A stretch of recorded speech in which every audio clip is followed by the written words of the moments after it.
And the podcast is started. So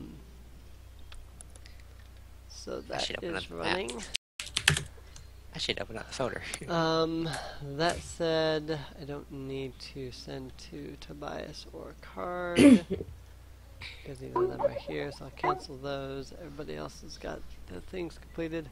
So, let's go ahead and do our intros in alphabetical order would be like that. Oh, me go first. Yeah, Andy's not here, so. Either way, I'm going to be That's the last. second time setting those files you just sent.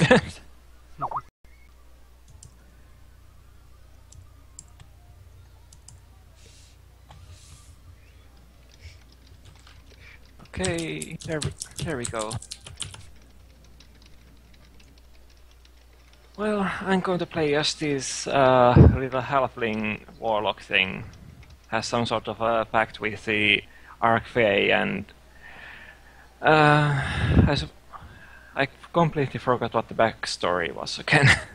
Something about we having killed some demons and stuff. Oh, yeah. The Demon Slayers group background is that you've all been on various adventures. I mean, you're all level 6 at this point. On one previous adventure, you guys came upon an evil organization led by the Iachtu Zvim. I will type that out. Iachtu Zvim. Iachtu Zvim is a demigod, very powerful one. He is the son of the god of tyranny and hatred, Bane. And you guys fought the evil organization. It consisted mostly of like tieflings and stuff like that. During one battle, Iachtu himself appeared before you, and you kind of had no real choice but to fight him. Because, I mean, he was there, and you guys were there. So you ended up fighting him. You were much stronger than he anticipated. He didn't go all out or anything until he started to realize that he was getting beat down. And then, by then, it was too late to consider, going full power. And so, thanks to a red mage of some kind, he managed to escape from all of you. The only problem is that since then, you have all been encountering tieflings, demons, and other such things quite regularly. The Moon Sea area of Faerun, which is the main continent of Toril, the D&D world, the Moon Sea area has referred to you since then because of that as the Demon Slayers, and so you guys have become quite famous for your constant battling of demons and other demonic forces like tieflings and things of that nature. So. Holy ego. Okay, we're big time heroes and all that. Yeah, you guys are pretty well known, like big time heroes at this point. That's why I wanted you guys to come up with a name. Nobody did, so Demon Slayers. Okay. That thing I said with Chim, that would have been completely good because he would have called us that. He would have called the name. So. I wasn't kidding. Right. Well, in any case, we're not the exact. What? Well, we have characters that was the ones that did it, and I still think Apollo would be around. Yeah, I mean, this is 17 years after Yeah. Pool of Radiance, so he would Yeah. be in Flan doing his own business. Probably having retired from adventuring quite some time ago and so on. Oh, Galen's still around. Probably still active as Uh, hell. I would say Apollo's still somewhat active. It's just helping around when he can. Right. Saying Carolyn, but she's already doing I all the believe I'm the sacrifices. only one who has absolutely no clue what happened. Don't worry, Hane doesn't either. Yeah. Dink only does too. Whenever we or Dink only does too, and Tobias. Yeah. I found another Moonsea map and I'm just looking at it and... well, anyways. Should I continue? Yeah, go ahead. Well, as part of the hero group, I guess she is then, and... Oh, I'll pass the picture of her. I drew it, I drew it today already. There we go. No, I don't have. Oh, Well, Mr. can't see Description, it. please. Oh, right. Should I send it? she can't I see can it. send it if I... Yeah, you'd probably have to send it to her because I don't think because she can't open like links and stuff. Yeah, but I had to add her first on my Skype. Then add her. I can't figure out how to do that when the call is on. Oh, Right click the thing and then just click add person. Right click their picture and then hit add person.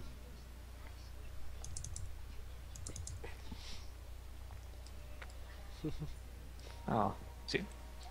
technical difficulty, folks. I know how to do it.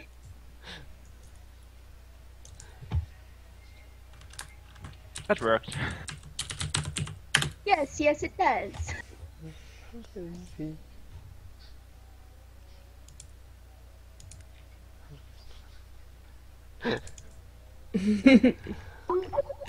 I managed something.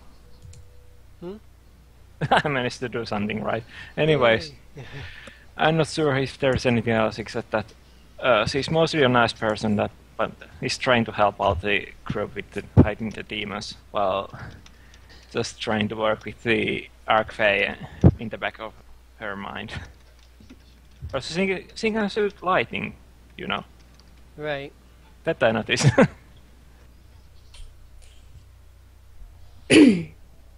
Alrighty. If there's nothing else. Okay. I haven't come up with anything yet. So it's my turn. Go ahead. Okay, my character is Edward Threepwood. He is basically a governor of a few small islands that is run by pirates. Basically, he is very smart and gosh, it's kind of difficult to explain a character, even though I already basically figured out his personality and everything. Well, here's his picture. I'm going to go ahead and send it. I feel like I'm not prepared. I don't have a picture. Don't Bas- worry about it. well, Ellie and Hane already saw it. Yeah. Well, to be frank, I'm using Guybrush's picture, but well, fan picture. But the difference is Edward has brown hair. Right. So yeah, Edward, pirate governor. Okay. Yep. Alrighty. I suppose it's my turn now. Yes. Okay, so I am using Selena Elodin, Alrighty. Wood Elf Ranger.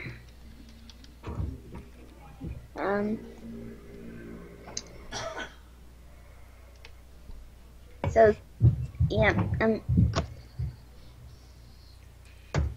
her entire family was killed by dragons. Well, Yep. that's interesting for the first thing to say. Right.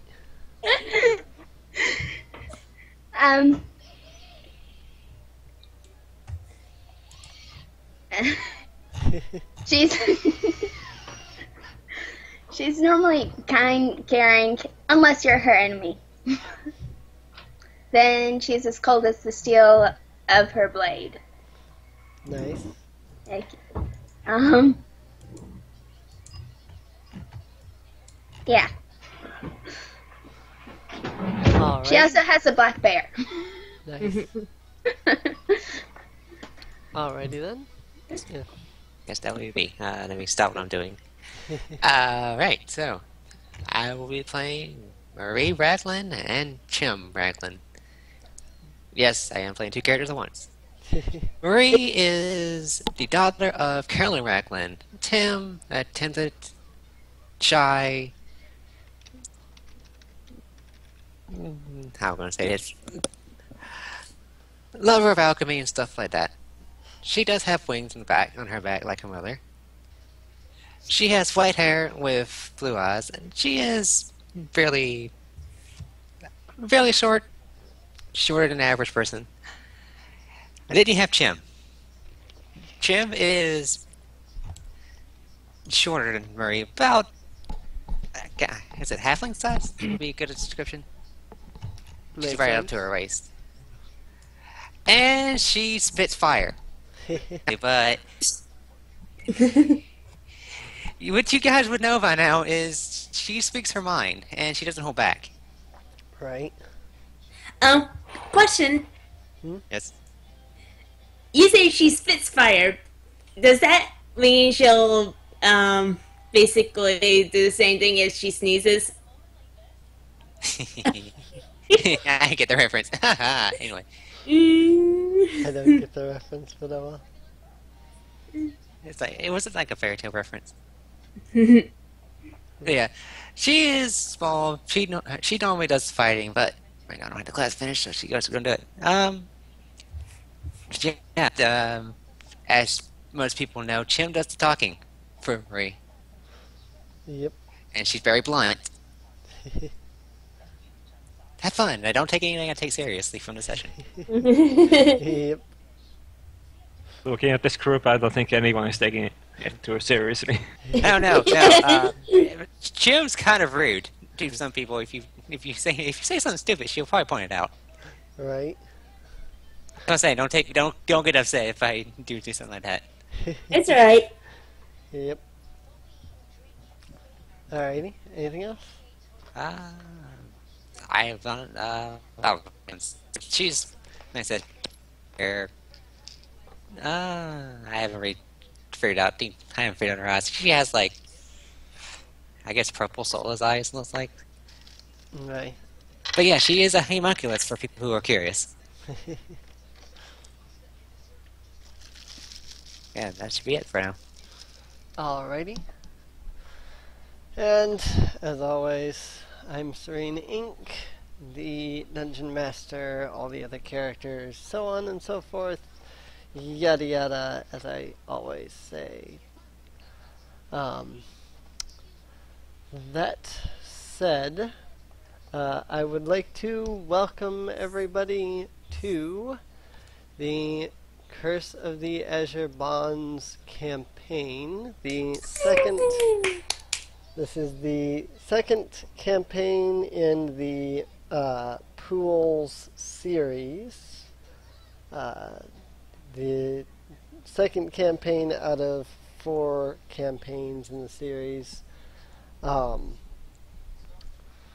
Hopefully we will get a chance to do the other ones. I will note that personally I think this is probably the most boring of the 4, so I apologize ahead of time if things seem slow or boring or something. Thanks for the warning. Yeah, oh yeah, I am, you have Chim here. yeah, I am trying to rebuild the campaign to make it a bit more interesting, but I can only do so much with my current knowledge of 5th edition.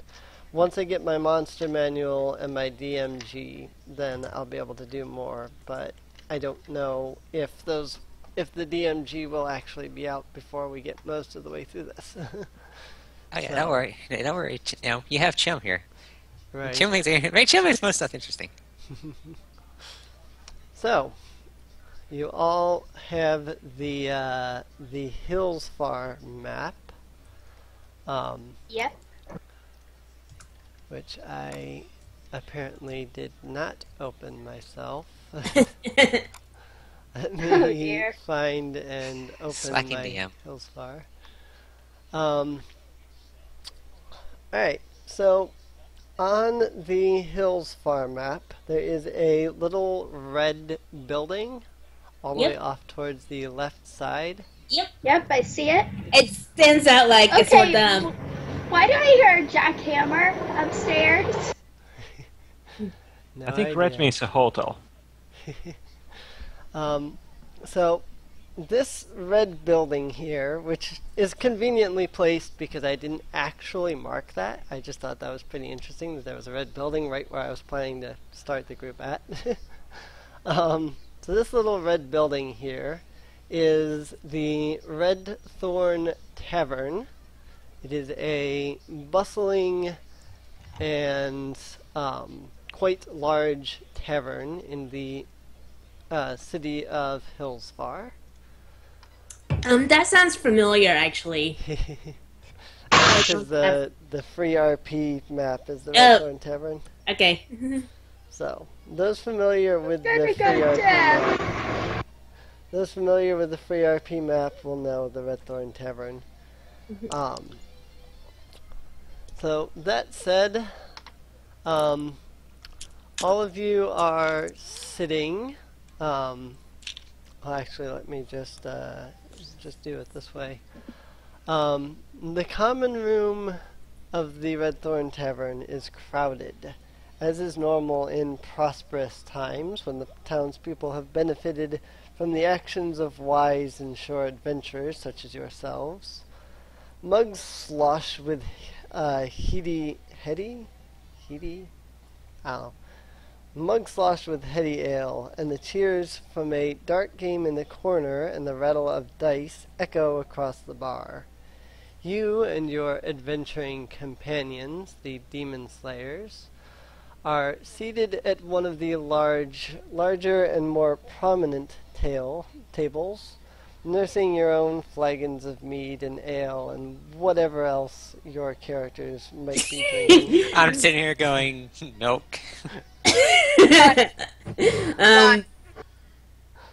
Rum or grog? Just kidding. The past month has actually been pretty quiet.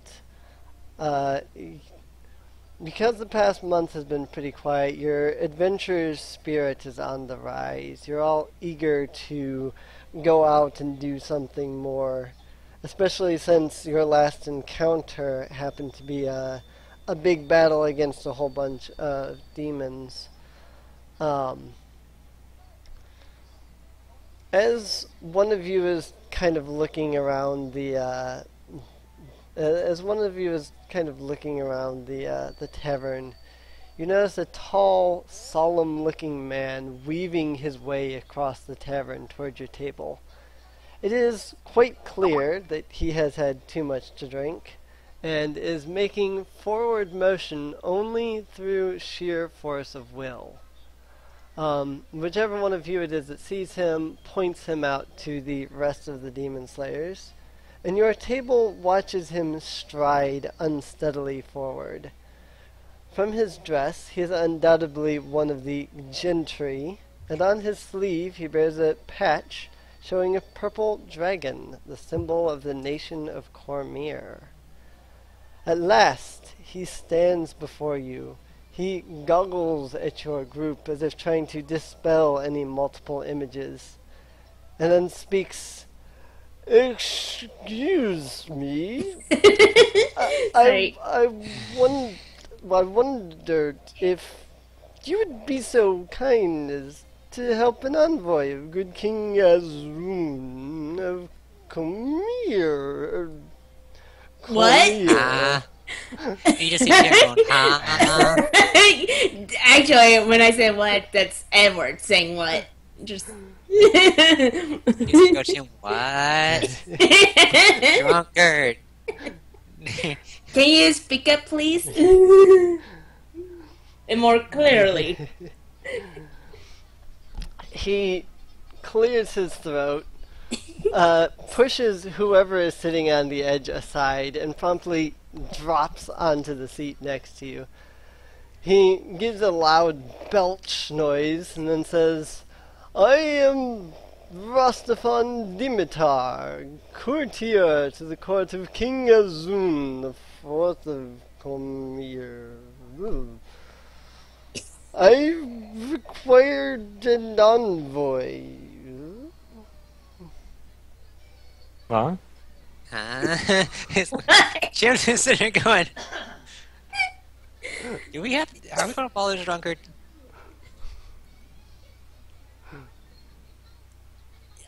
Would that roll like a perception check to figure out what he's trying to say? You could do an insight check to try and figure out what he's trying to Insight. say. Okay, I have a good insight check.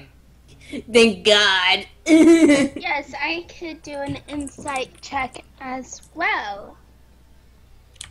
Mm. Let me pop out the chat.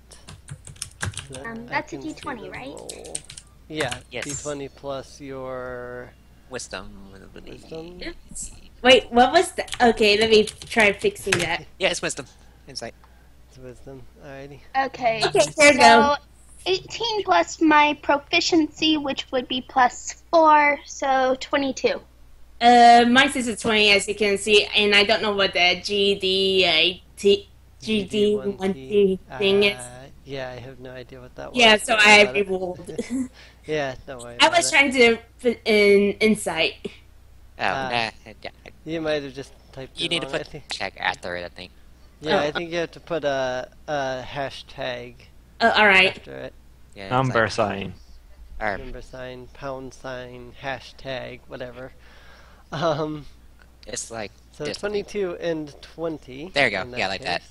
Ah, yep, just like that. Yep, okay. And 8. I was just rolling to really see because I want Chim part. Marine probably would. Chim like, oh my god. Right. Alright. Say Edward's rule is high because you listened to Drunk Pirates before. Right. So, Edward and Selena. Edward and Selena, thinking a moment on what he's saying, he seems to be asking for help. From what you can gather, he sounds to be a courtier, which I'm not exactly sure as to what a courtier is. Messenger. It's like, yeah, messenger. He Messenger, deliverer. seems, right. So he's yeah, it doesn't say, it just says courtier.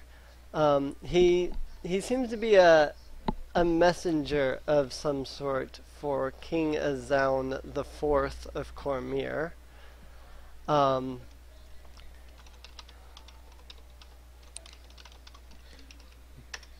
And beyond that, I mean, all he's really asked is if you would be nice enough to help him with something. He hasn't obviously stated what. But you can tell that he clearly has two big issues. The first is the fact that he is clearly drunk and can't hold his liquor. The other is that he seems to be seeking help in some way. Alright. What is sorry. What is the trouble you're having?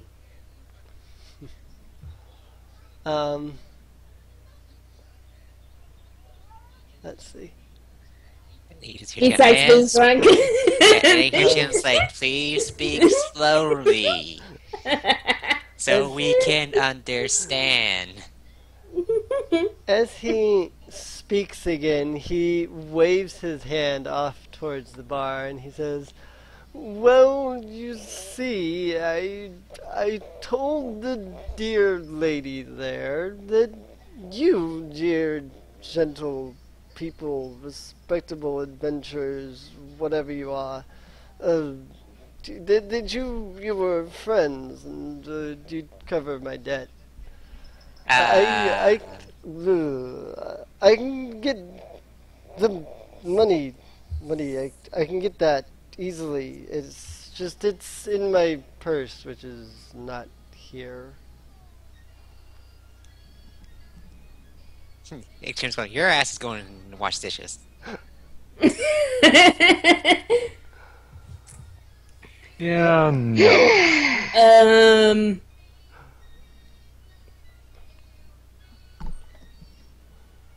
Wait, are you Selena watching at- Cinderella? Yes, my dad's watching Cinderella now. Selena at this point is sighing and shaking her head. We're not going to help you with your drinking problem. I just need money. I can repay you once I get my purse back. It's in my room. In the inn. Insight on that. Alright. Yeah, at this point, Chim has gone into sight. I don't have Chim stats, so I'm sorry. Great. Wow. Oh. Yeah, Chim's like suspicious. It's like, right. I am going to make sure you're not lying to us. I got an 18 on an insight to understand that. I got a 25. Yep. So based on Kudos to these, you. based on these 3 insight rolls, all 3 of you can tell that he is in fact telling the truth. He even reaches into his pockets, pulls his pocket out and everything to show that he's got no money and whatnot. But he does seem as though he would have like the I'm trying saying that again. He does seem to be being honest about being willing to pay you guys back if you cover his debt. Oh, interest. Okay, Edward's going to say, he's going to decide first and then say, alright, I'll pay for it, but you cannot drink anymore until you pay us back. Chim's like, no, interest.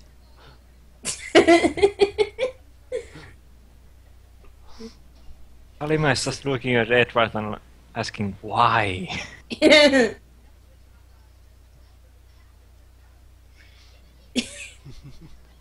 Yeah, Chim's like, yeah, you're going to pay interest for this. Rastafan nods the best he can without toppling over. Okay, yeah, I can do that. I think, yeah. If I see you using my money to buy more drinks, I'm going to make sure. Basically, I'm going to try to get my money back. With interest. What? Got look up for a guy. Edward is going to pull out his pouch and take out some coins and hand it over. I don't know how much he. Yeah, hang on. I gotta look it up real fast. There should be a thing in here for it. Give me one moment. If it's like 20 gold, it's like no. No, Chim's like, yeah, you owe her 5 extra gold for that. For him. Yeah, it's not that much. I just have to find. I was thinking that there was a thing about buying like There is in the stuff. player's handbook. Yeah, I don't remember where. I'm trying to find it. I don't remember where it's at. So Hmm? I am looking for it as well. If you're looking for drinks, it should be in the equipment section. I was just checking there. I didn't see it. I'll look myself because I got to find the page first. Wait, hold on, I'm not looking at rogues. I thought it might be in. It's not gonna be in spellcasting. I was thinking it might be in the. If you're looking for drinks, then it is 158 Page 158. for food, drinks. Food and drinks. Page Yep, 158. There it is. Oh, there it is. Yep. See, it's in the equipment stuff. Yeah, I guess I just didn't turn to that page. Oh well. So a mug of ale is 4 copper. And how many drinks he had? He has had. You had to roll dice or something, right? No, I have it. It's a whopping 24 copper. That's how much you would have to pay. So he had 6 drinks. Yes. Okay. He's had 6 mugs of ale and is completely and totally just Intoxicated? Yeah, intoxicated off of that. Question, who's sitting next to him? Don't good. Selena would have edged away from him. Hey, Jim will be technically on the table. Does that count? I guess either me or Hane's character would then. Well, I was thinking that she was staying as far away from me as possible. Oh, there. It might be Marie. That would be a bit. It would like. So Chip's gonna say this. He's going to scoot away. That would mean he was scooted a little bit away from him when he came to Chim's sit sitting on down. the table, probably close to him. But Chim's gonna be like, all right, since he's paying for your drink, you owe him 3 silver.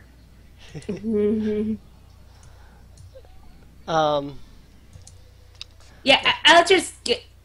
Yeah, I don't really have that much copper, so I'm just going to give him 3 silver, and I will ask for it back afterwards. Yeah. Oh, you're gonna do that, and then Chim's gonna go. Oh, now you owe him 4 silver.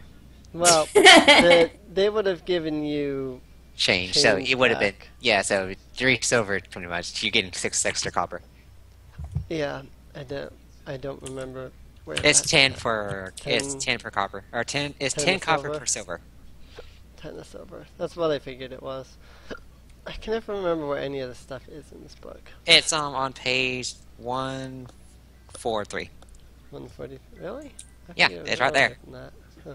Standard conversion rates. Oh yeah, okay. It's all. I guess it's all in equipment. I figured it was earlier on than that. So, all right. Yeah, 1 copper is 10 silver. All right. So yeah, you would have given him 3 silver. You would have gotten 6 copper back. Yeah, and Jim's like, yeah, you owe him 3 silver. So, all right. So, like I said, the question becomes, when he sat down, he did push somebody over slightly. Who was that? This is an important question. That is a very important question because if it's Marie, Jim's gonna have a very bad day. Fine, Edward. Okay, because if it was Marie, he would have been a very bad day. You see what Jim's done. Well, the thing is, Edward's used to drunkard, so. Yeah. In that case, Edward, I need you to make a dexterity saving throw. Yes. Okay. Oh Now, dear. let's see. Let's see. Plus 3. Oh, darn it! What? A 4? Wow. Oh my gosh, I rolled a 1. Wow. Good job. So Edward, you Darn it. put the silver on the table. The barkeeper happens to walk over at that very moment. Notes, what it was that Rostafan had said about you offering to pay for him and whatnot. He the barkeeper takes the gold. Rostafan turns to you as if to say something, and then promptly throws up all over you. Chim's like, yeah, now you're on 4. And stay away from me. Yeah, I saw that coming. No, Chim's like pointing at both of y'all. He's like, you Yeah, only we're sober. Unfortunately, Elena's like, Edward looks at the guy and says, "Really?" unfortunately, after he does so, he then promptly passes out on top of you. Really? Chim's like, Chim's, dude, Chim, Selena is just pretty much just face palming. Chim's gonna look at Edward and go, yeah, you stay away from me. You need a bath. Just colloquially enough. Seeing him pass out on top of you, when the barkeep, upon returning, says that she believes that Rostafan was originally hang on. To do what am I trying to say here? I need the Hills Farm map. I guess I don't have a thingy. She mentions that there is an inn that Rostafan has been talking about that he's staying at. She mentions the name of it to you, so that you may return him to his bed, or at least to the inn and whatnot. Okay. Is there a place in the bar that I can clean up? Yeah, the barkeeper, having also noticed that he threw up on you, will offer to, give you a place to stop and clean up and change clothes and whatever. Yeah, Chim's like, I'm not touching him. Thank If you. you want to carry, you can. I should note that Rostafan is a big, heavy guy. He's quite large. Yeah, Chim's like, I'm He not touching probably that. weighs a good 250-ish. Chim's like, have fun! Generally, Edward is rather annoyed about getting throws up on. Well, he's your friend now. Alright, he's like, Chim's like, yeah. They'll be cute to get our Yes, friends Edward. together. He is your friend now, so you can take care of him. Gee, thanks you guys. Welcome! Chim's like, please. Are you sure you guys don't want a hug? Hell no. I'll slap you in the jaw. It's like Chim's going, Okay. Let's go clean up. oh, Marie offers to help you. So yeah, Everett is going to try carry the man and go and get himself cleaned up. Cause yes. Chim, Marie is actually going to help you with, Chim disagrees, but Marie's like, he can't leave him by himself. Right. Yeah, okay. Yeah, I figured that I should probably type out his name for you so that anybody keeping notes, because notes are good, So you pick the man up, you all work together, or however you're doing it, to carry the guy off towards his inn. I'm sorry, but I can't believe I got a 1 on that. Jeez. Is this, Yeah. this is Kudos to you. Kudos to you. This is probably just getting back on me for the awesome thing I did last time, right? Something like that, I suppose. I mean, it's Karma. karma, yeah.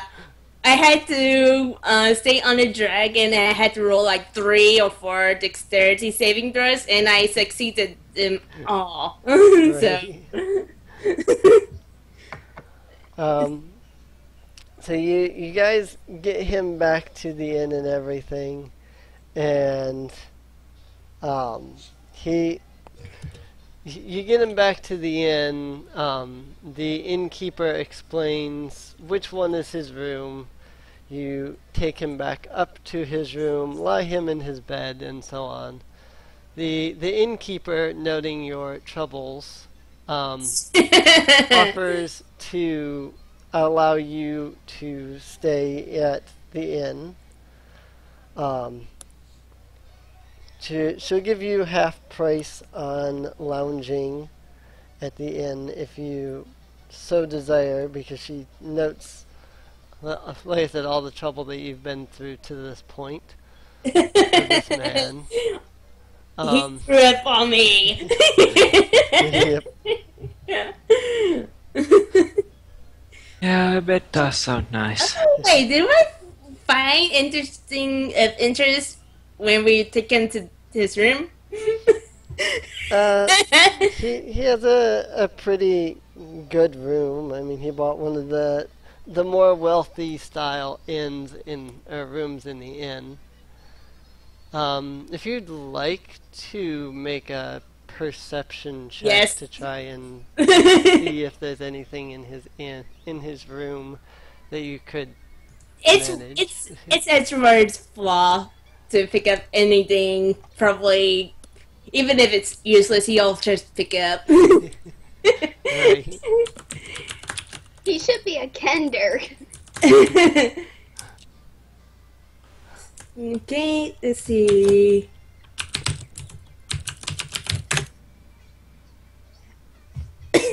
Wow. See, this is why I rolled low. I'm getting high rolls again. So, searching around his room, you find a small envelope that appears to contain some kind of a letter of some kind in it. Thinking it possibly important, you snatch the letter up real Yes! fast, and then promptly leave the room after you've nestled him in his bed. Oh, good job. That letter was probably to a king. Yeah, I'll check it out later when I can. Alrighty. So this particular inn is a pretty modest inn. A standard room for the night would cost 5 silver. She's willing to give that to you for half price, which of course would be 2 silver and 5 copper. So if you all decide to stay at this particular inn, you can all sleep through the night for about that much. I'll just give 3 silver because why not? Alrighty.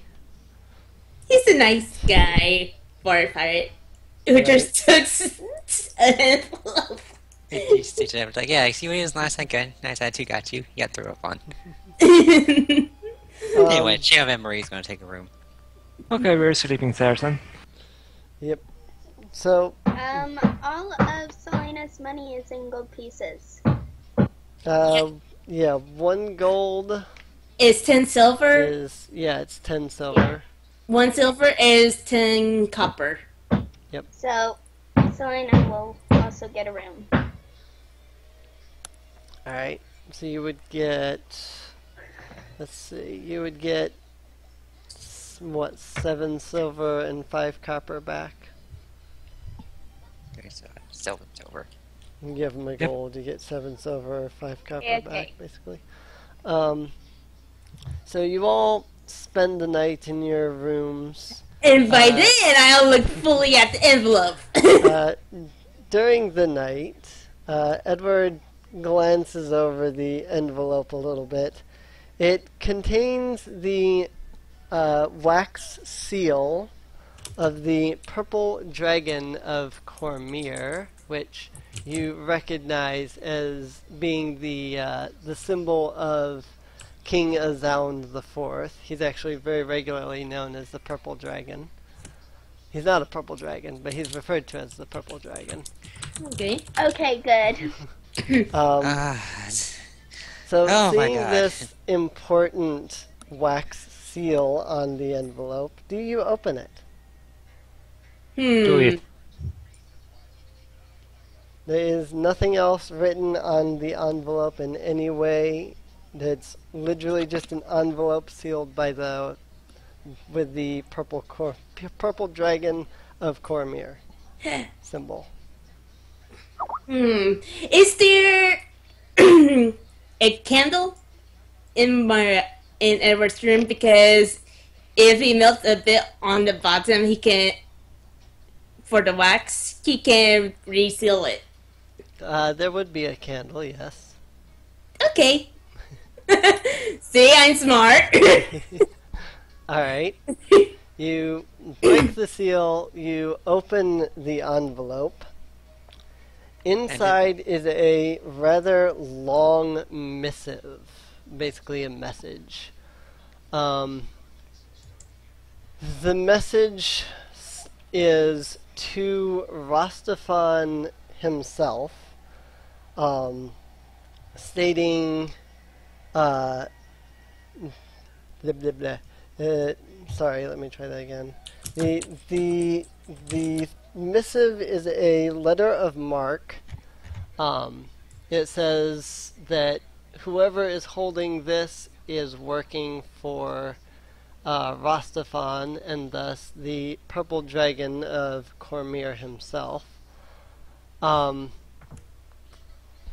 It states that the bearer of the letter is to be paid 1,000 gold pieces when the letter is presented to a responsible member of the Cormyrian bureaucracy. Wow. Oh my.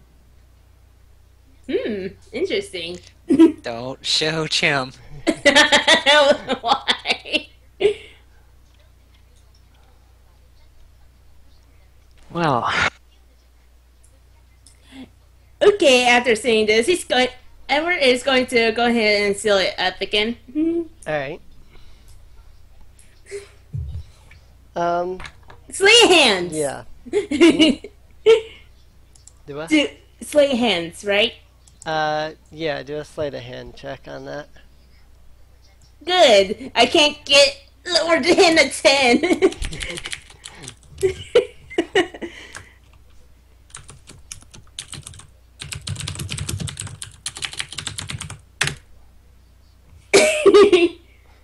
Nice. Very Yep. nice. Alright, so you... What'd you get? A 19. 19. Okay. You take some wax from your candle, you dress it up real nice, make it look like, it hasn't been broken open and whatnot. From there, the night passes. As you all awaken in the morning and leave your rooms, you notice Rastafan looking nervous. He's sitting out in the main room of the inn. Hello, drunkie. good morning. When you walk up to him and speak to him, he says, "Not so loud." Hangover. So, how was your night? Oh, God damn it, Chim. Selena sighs. You should not have drunk so much. Rastafan looks to Selena and says, "Well, I must say that I was enjoying myself. I was looking for a group of adventurers for a task, but I seem to have lost my letter of mark. Not sure where it went. That's what you get for drinking so damn much. Selena sighs. If it was so important, why did you let it out of your sight? I had it in my room. Then he stops and he looks at you all and goes, "Wait a minute. I had it in my room. I awoke in my room. Who took me to my room?" At this point, Marie's Edward here was the only one who would touch you. alright. After you threw up on him and passed out on him. Edward's going to say, "Don't worry, I didn't open it," and he hands over the envelope to him. Rastafan snatches it from your hands and kind of glares at you a little bit. He looks over the envelope and is pleased enough to note that the wax seal doesn't seem to be broken and whatnot. So he lets it go. And he says, "Well, thank you. Very good. I was just wondering who you could be. Well, I apologize that I was so drunk last night. I don't remember too much. I do believe I owe you some money, however." He pulls out his purse and hands Edward a gold piece. Says, "I hope that that's enough." Yes, it's perfectly enough. She's like, "Damn, that's more than I said." Knew it was going easy on him. So Rastafan thanks you all for returning the letter. And then he says, "Ah, wait a minute. I believe I recognize you all. You're that Moon Sea group, the Demon Slayers, something of that variety?" That would be us. Yes, Yes. that is what the public will be calling us. Yes, yes. I'm afraid so. Ah, yes, yes. Good. Well, would you perhaps be interested in taking on a mission for the great King Azon the Fourth of Cormia? He speaks that with a big bellowing tone when he says the name. As long as it doesn't drink. I thought you had the hangover. Alright. She's like, alright. Right. I mean, I can speak louder if you like. Right. Do we know anything about him? Hmm? Do we know anything about the king besides that he's the perfect dragon? You could make a history check. Okay. I guess I'll do the same. I see Oh. Jim would actually make that. I just, yeah, I won't, cause, Even if your roll could be low, you could still roll it. You never know if you're going to get high or not. Right. There's always a chance. There you go. Okay, Jim would. No, that's not insight, that's history. My bad. Oh wow! See, I got a 3. See, I rolled a 1 again. It's either a 1 or a really good roll. Right. Alright, so we've got a 3 and a 21. Was anybody else rolling history? I Yeah, rolled a 9. Oh, yeah. You and got the Izuki rolled a 21. Yeah, I made note of that one. Oh wait, Yes. that's an insight. That's supposed to be history. I just didn't Oh. change the thing. So I forgot to change it. That's why I made a mission after I did it. Like, oops. Right. Alright. Yeah, it's the same check because they have the same modifier. So, Marie, she thinks back a little bit about the name King Azoun the Fourth of Cormier. You do remember a good bit about this man. Let me see. It's in here somewhere. And I don't know where Chim slams. Oh, that's right. It's that. Oh,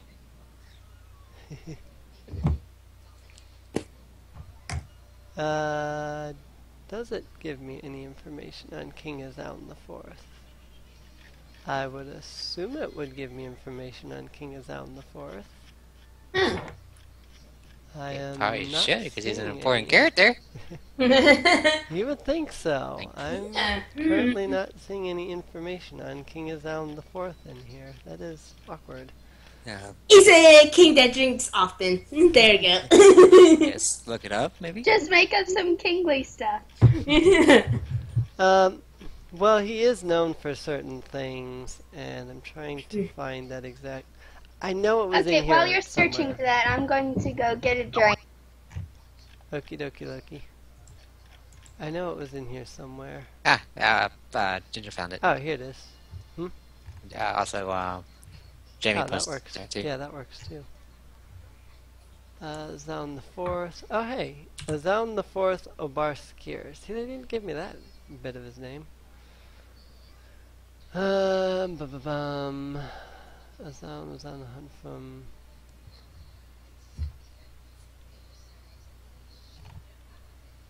actually, that does not really give you any of the information that this thing does. I actually just found all the information. I just had to scroll down a little bit further. I was trying to look in the characters section, and it's actually not in the characters section. As odd as that sounds. No, wait. I'm back. Oh. Welcome I back. thought I saw it. I thought that was it. Coke.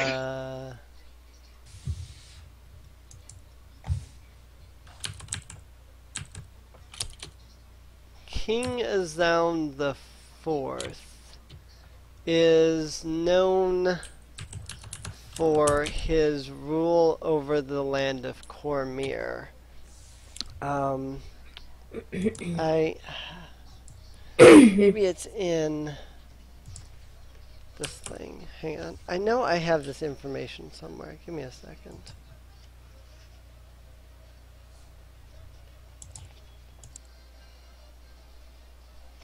No, is it in... Oh, I bet I know where I've got it. This is why I needed to actually write a campaign module out, because I'm using things from 14 million different things. Silver blades, and this thingy.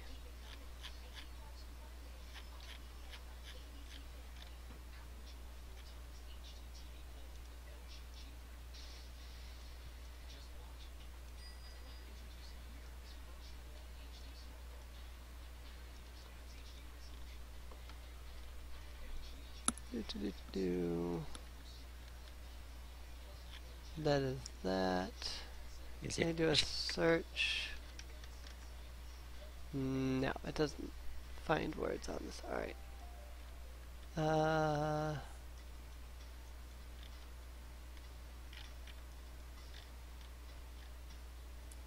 Jim's like, please hold a second while I find this information. Yeah, I am. I know it's in here. You just have to give me a second, because like that link didn't actually tell me anything. But I know I've seen this information before, and I wrote it down in the campaign module that I made, but I don't. Maybe it's just, maybe that's why I can't find it. Maybe it's in the tiny thing that I've written down. Where did I put that?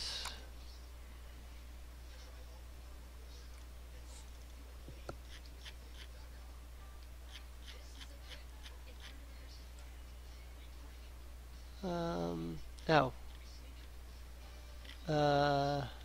No. Account of Dale Reckoning.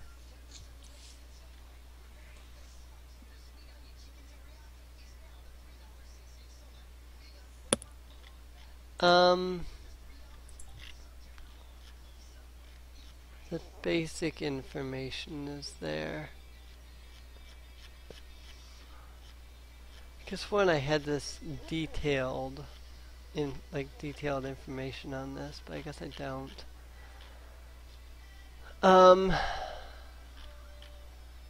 What he tells you basically is that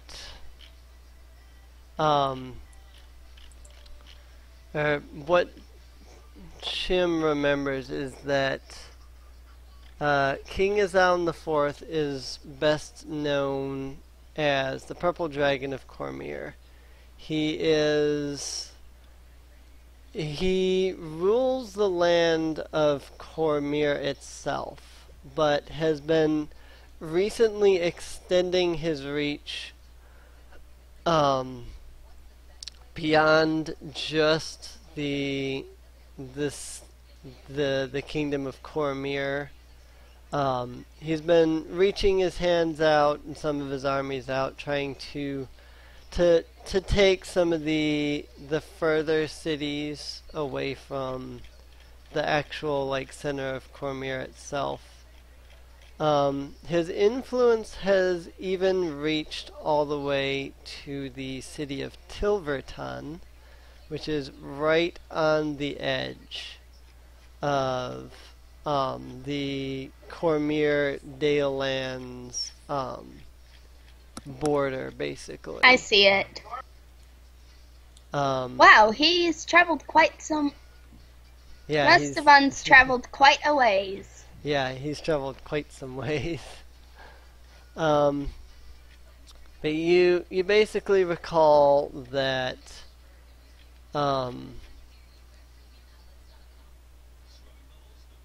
wait, hang on, I think I just found it. The royal family of Cormyr rules the kingdom of Cormyr. The royal family is headed by King Azaln IV, a powerful warrior and a just king. Azaln's advisor and former tutor is Vungerdahast.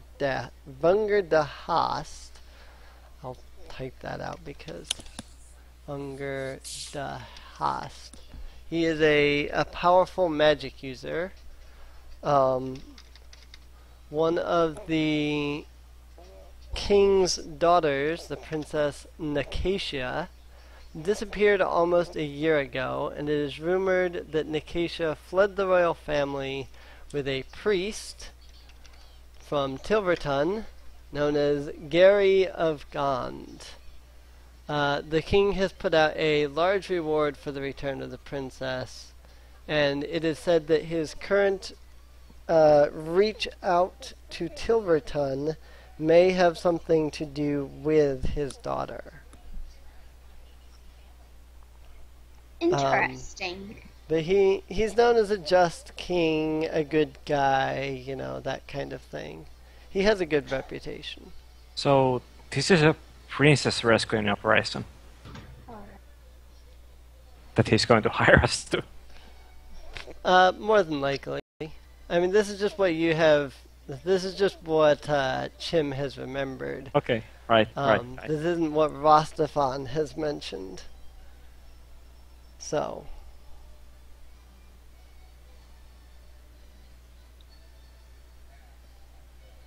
Alright. Jim, of course, repeat all this. Right. So Chim repeats all of that, so that you now all know all of that information. Mm-hmm. Interesting. Rostafan listens to Chim speak. Once she is done, he nods at her and says, yes, it seems you know pretty well of the Purple Dragon of Cormyr. He says, in fact, Jim does not. It's my job to know stuff. He says, in fact, the rumors you have heard are true. The King Azoun the Fourth has reached his hand out to the city of Tilverton.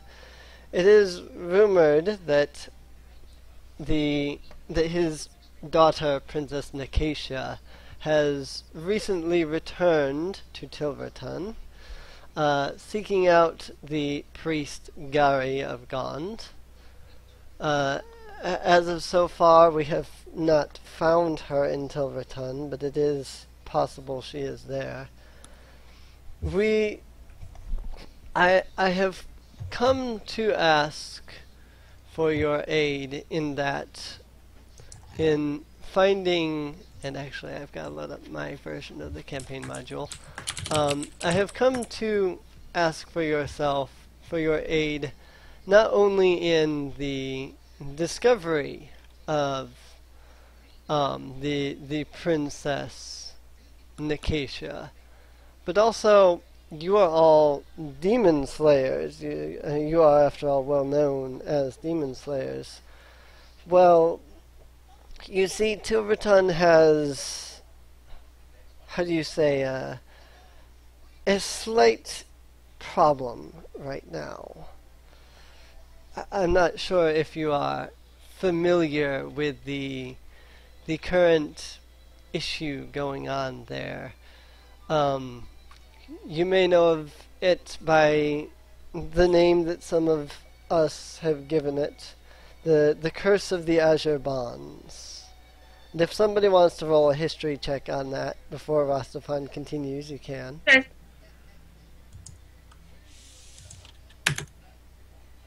See, it's either good rolls or one. I rolled a 16. 18.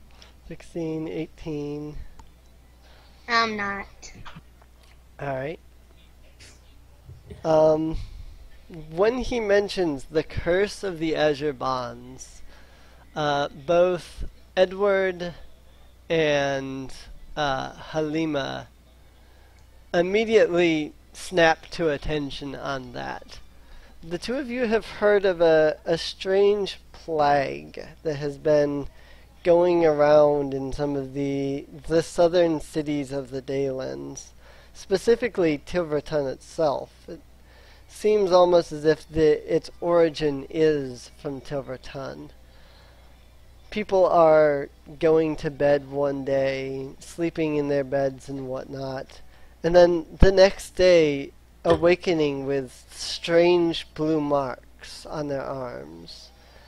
These strange tattoos just seem to suddenly appear overnight. No one is sure what is causing them or why they are appearing.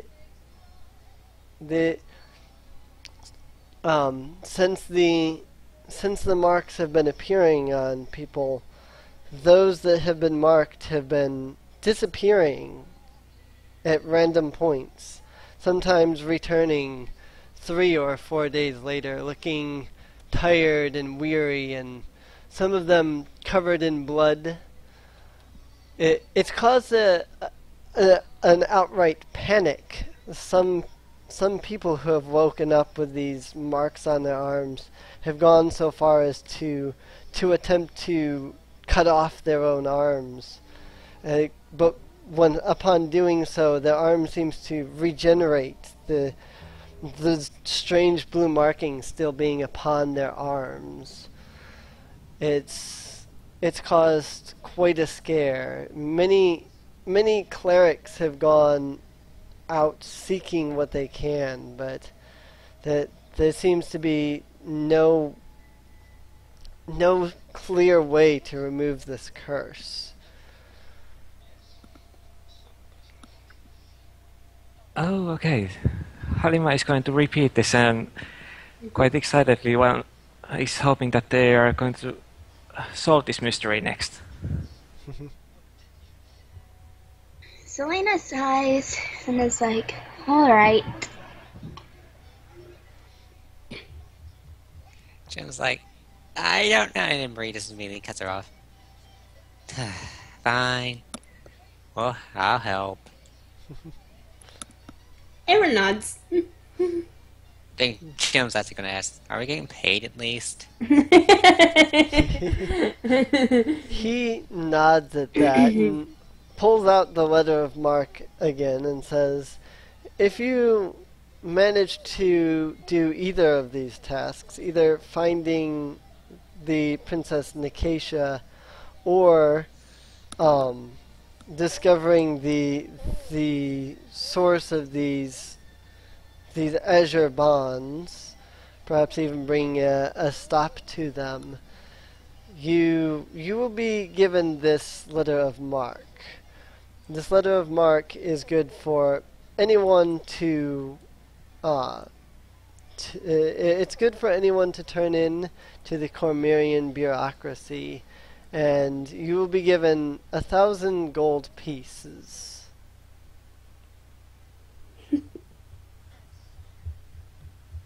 Sounds good enough. What did I came with? Selena's like, alright. Edward nods again. Alrighty.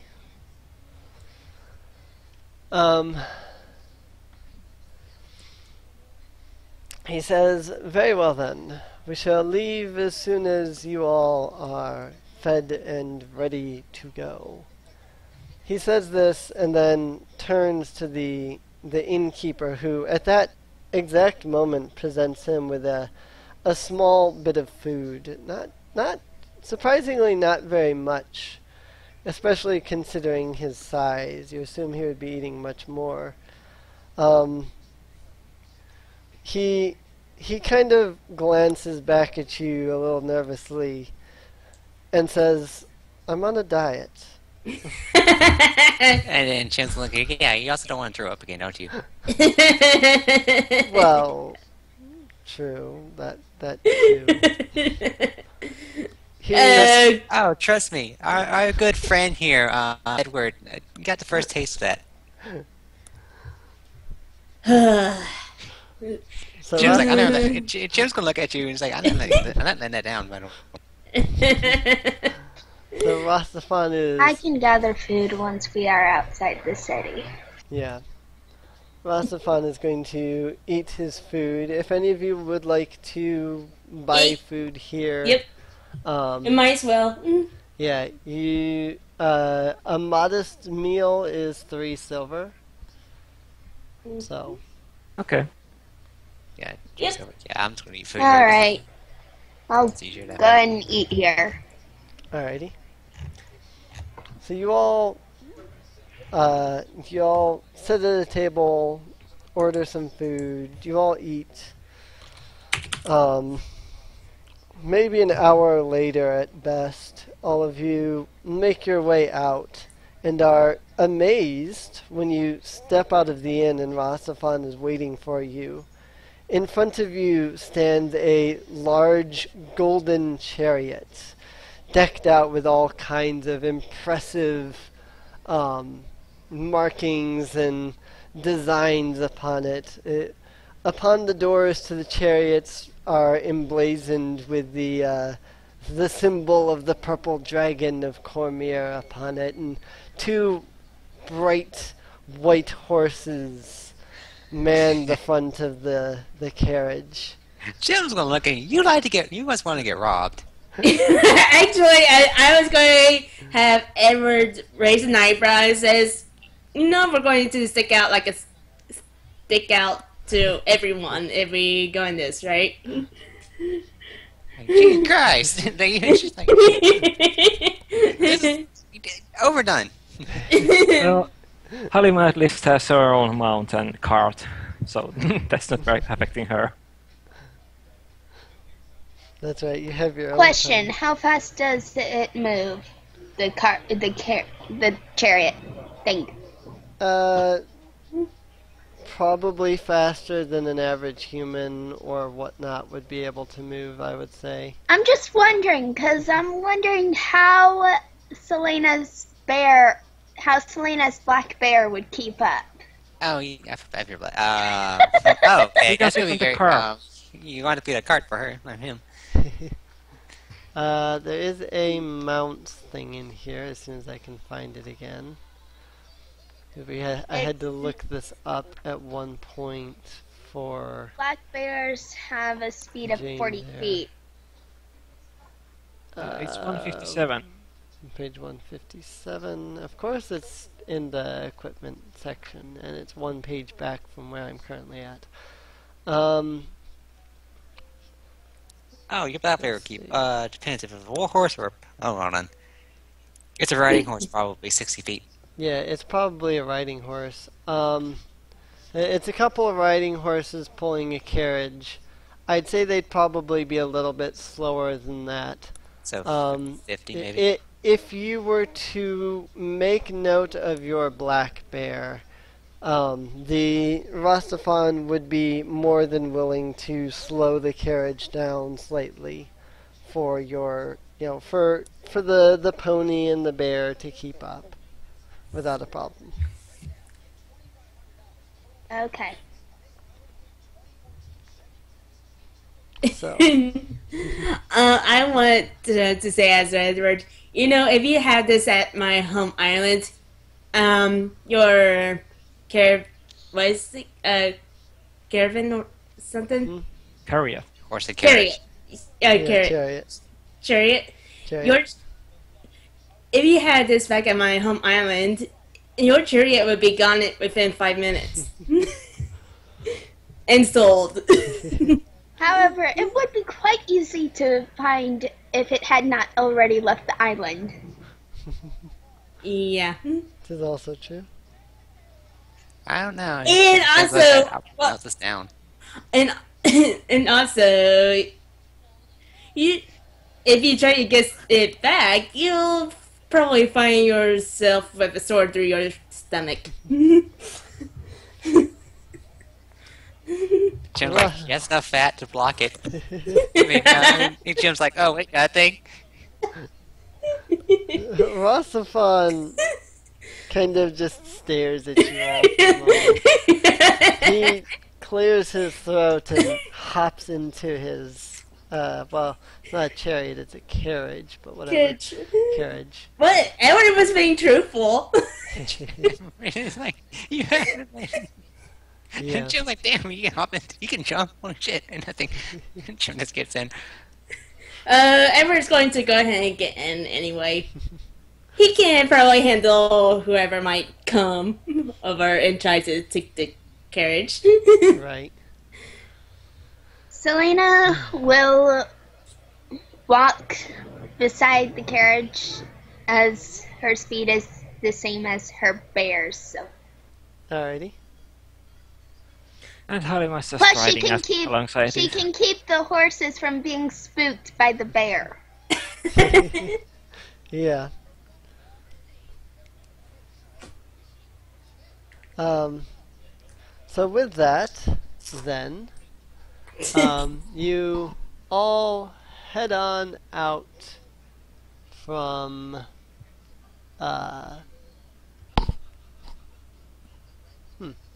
you all head on out from the,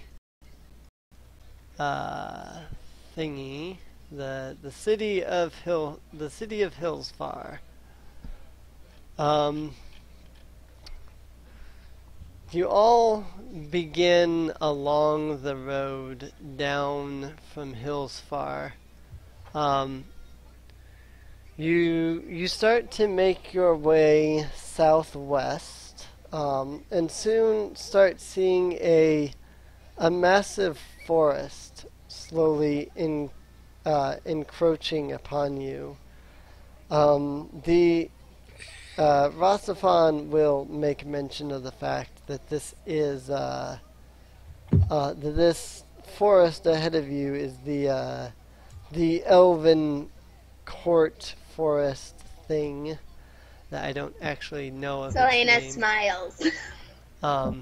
He says, it said that here inside of these forests an ancient ruin exists. He says he's never seen it, but he says that there's an ancient elven ruin, supposedly one of the biggest elven cities to have existed before the the majority of the elves disappeared.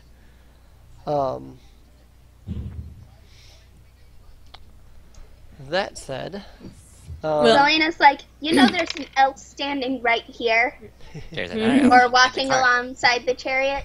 Well, he there's did say the majority of elves disappeared. He didn't say all of them. yeah, and also there's an elf corpse in. And fun fact, technically Marie is part of it. Yep. What?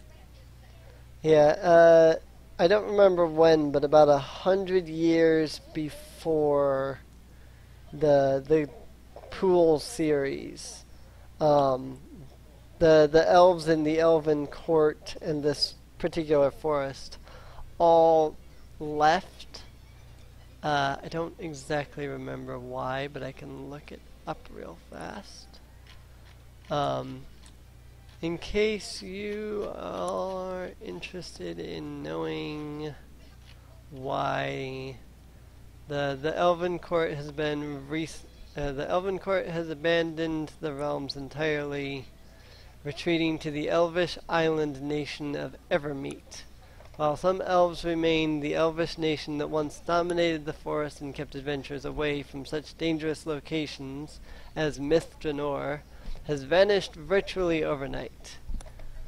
Adventurers are just now beginning to discover that there are new places to delve for treasure as a result of this relocation of power. So basically, like, the entire forest contained the Elven Court, and then literally just overnight they all just packed up and moved off to the island nation of Evermeet. So some elves remained, but not all of them. So Alright. making your way south towards the forest,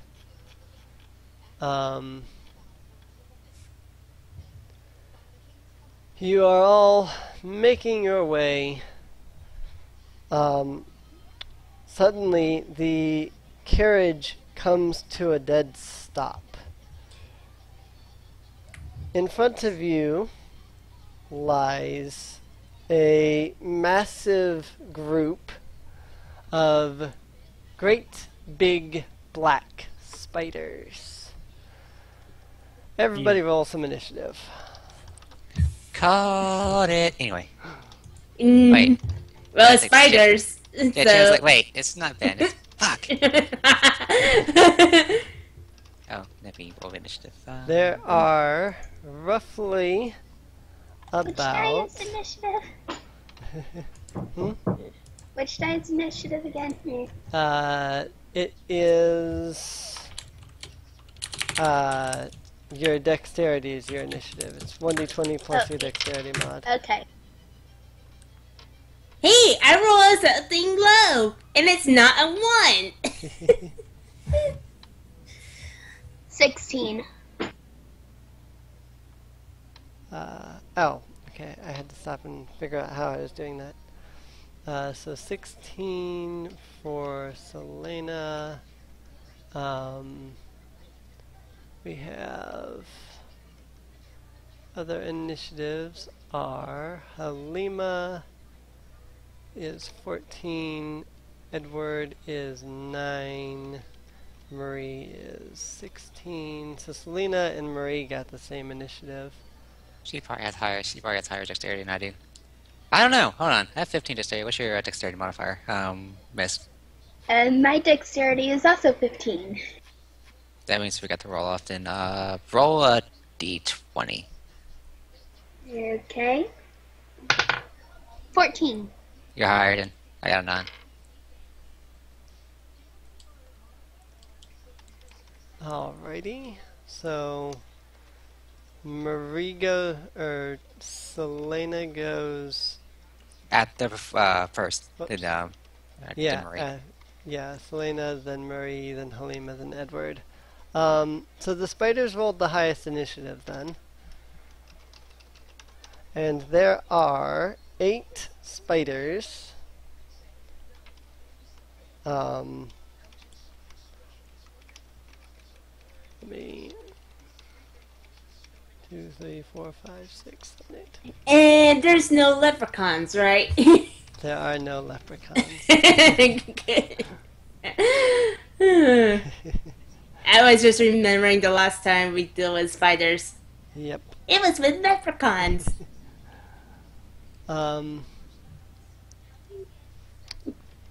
Let's see. Who tried to steal their hats with a belt buckle?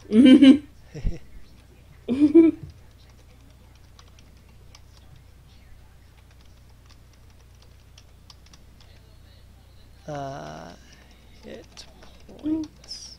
Sorry, I'm sorting everything out. Do.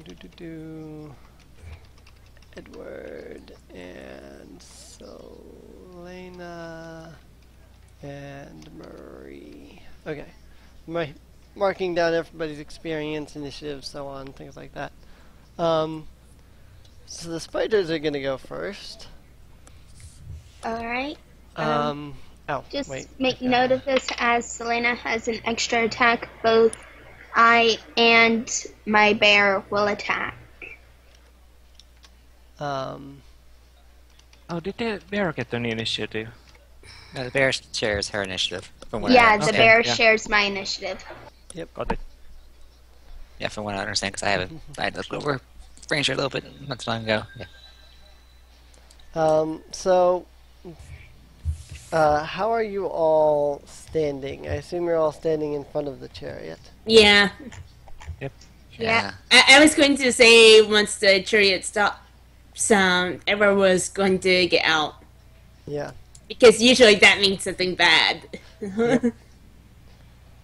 I just need to know how you're all placed and whatnot.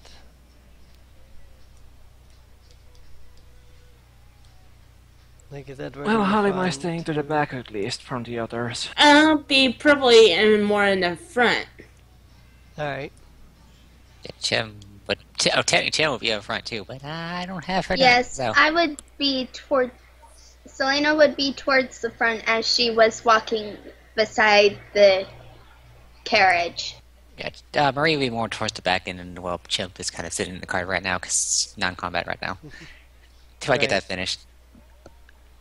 Alrighty. In that case, the spiders are going to move their way forward towards the party.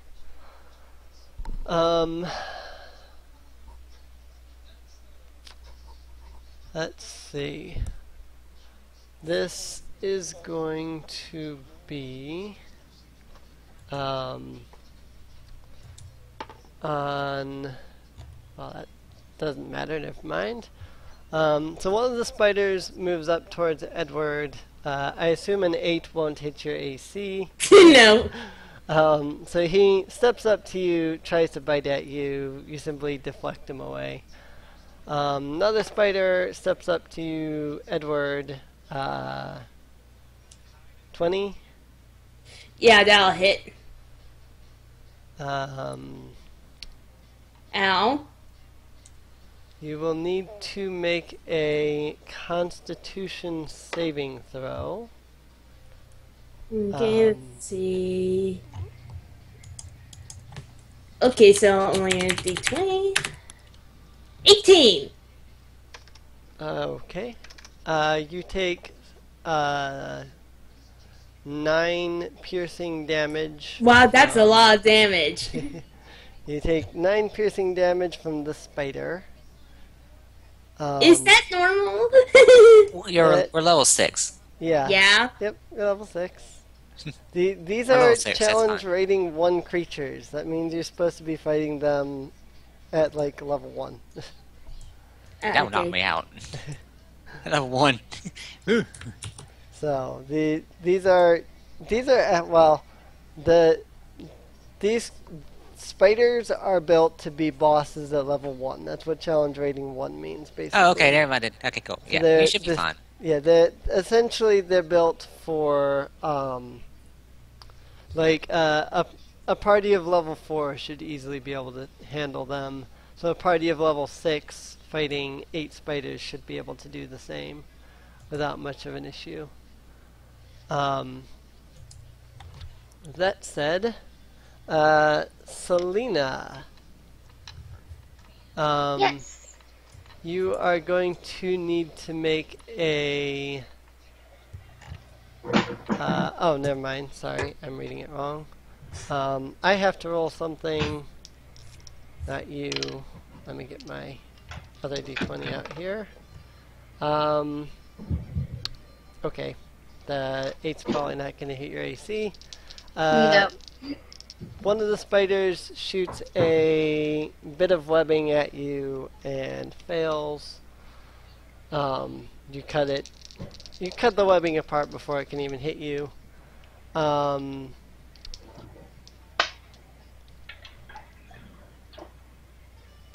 Let's see.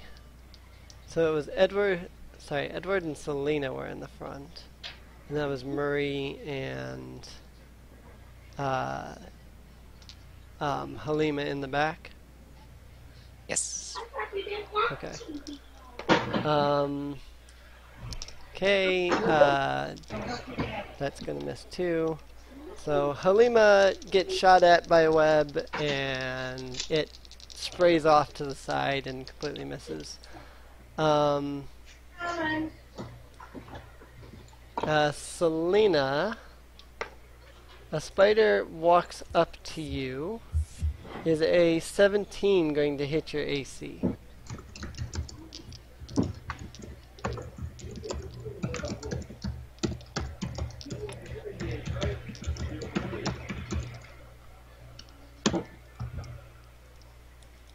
Did you hear me? You know how you can determine your AC, right? Talking to me? Yeah, we're talking to you. Yeah. Oh. My armor class is 17. Me. 17? Okay, so it would hit you then. Yeah, I asked if 17 would hit you. Sorry. So. Make a much? Constitution saving throw for me.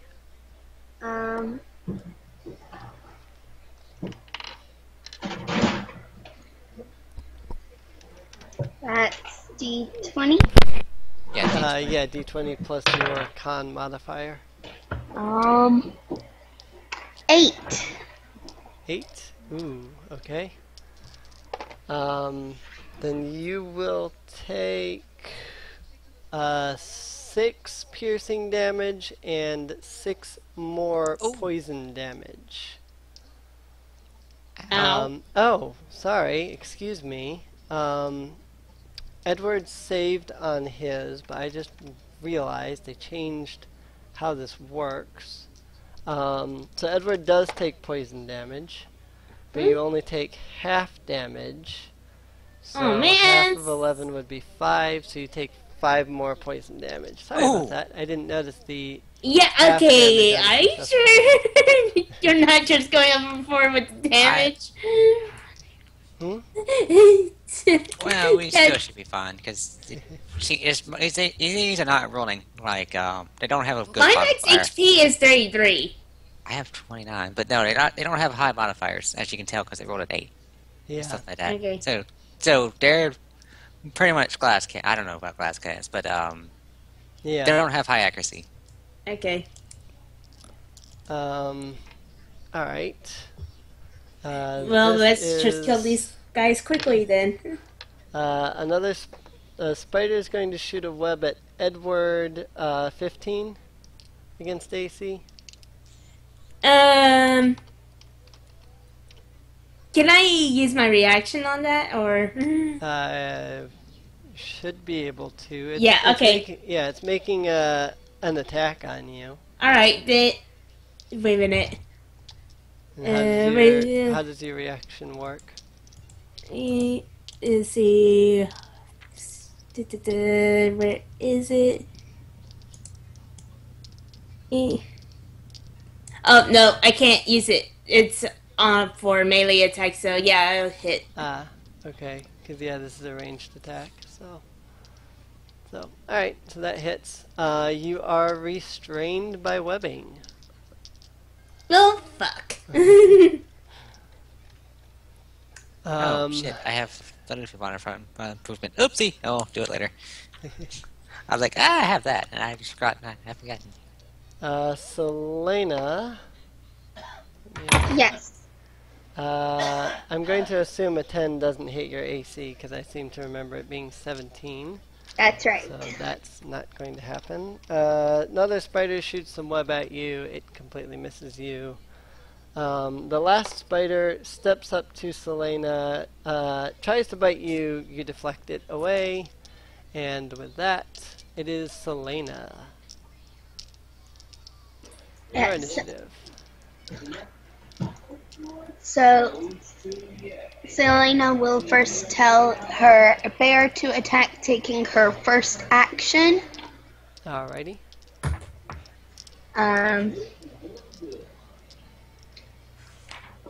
So, her bear will do its bite, which is 1d6 plus 2 piercing damage. Alright. Yeah, I'm gonna roll to hit first. Oh, meh. 11. That's actually going to miss. Okay. And then Selena herself will attack. Eh.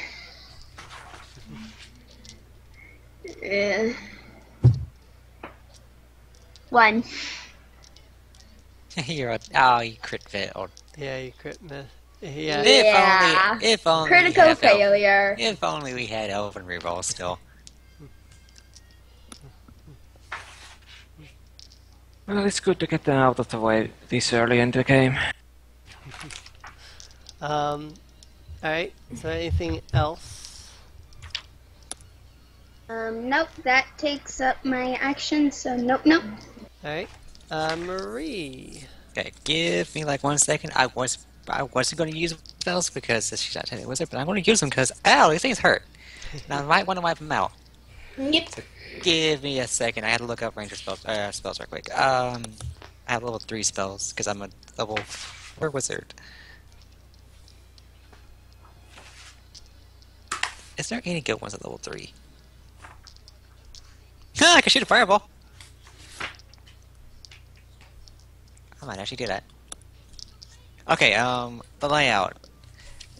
With are they all, I guess, from how we're standing and how they're standing, is there a way that I can angle a fireball to hit spiders only? Or is there some of the spider, like, all the spiders, or some of the spiders, like, off on the side? Like, I think 2 of them were attacking Serena? Yeah, 2 of them were attacking Selena, 2 of them were attacking Edward. So those. Let's see, Fireball is how big of a shot is that? I'm looking it up now because I don't have that one memorized. I'm looking it up too since I literally asked it as I was turning pages. C D Fireball. Range 150 feet. It is each 20 creature- range. Yeah, It's 20 radius. 20-foot radius. Yeah, you could shoot the fireball and hit every single one of them without hitting your party members. How? Some of them should be on the side of the party members, unless they have reach. They're like corners. Like I assume that. Corners. Okay, yeah. I see. Oh yeah, okay, I get it. Yeah. Now. Okay, so yeah, I'm gonna do that then. Alrighty. Yeah, I wasn't really gonna use use magic because she's technically not a wizard, but I'm taking advantage of this. So, I want all those fires to make me a something check. I think dexterity. it's dexterity. Yeah, let's make a dexterity saving throw, and I have to figure out what my save bonus is. So give me a second.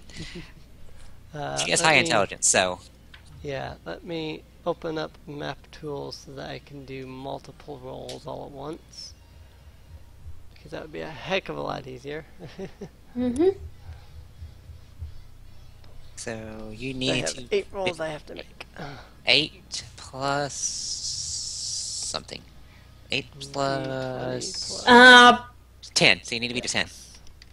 It had to be a 10. Yes. That's it. Yep, that's it. 2, 3, 4, 5, 6, 7, 8. Oh, proficiency. Sorry. Proficiency modifier 2. I forgot about that. Yeah. It is 3, so 15. 15. God, I'm Alrighty. officially wrong this whole time. Alright. Maybe 15. It looks like 3 of them don't save, the rest do. Son of a So bitch. they, Alright. those 3 would take full damage, but the rest would only take half damage. But it is an 8d6. Thank you. Okay, I forgot what the damage was again, so... Yeah, it's an 8d6, so you should be able to deal quite a bit of damage with that. Ooh! Alright. Uh, So, that is 16. 16 to each of them. 16 all who save, and 33 who didn't. Wow, 33 to all those that didn't.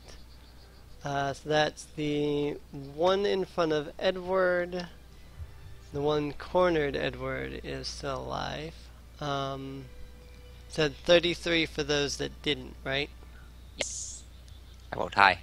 1, 2, 3, 4, 5, 6. And then it was 16 for those that did.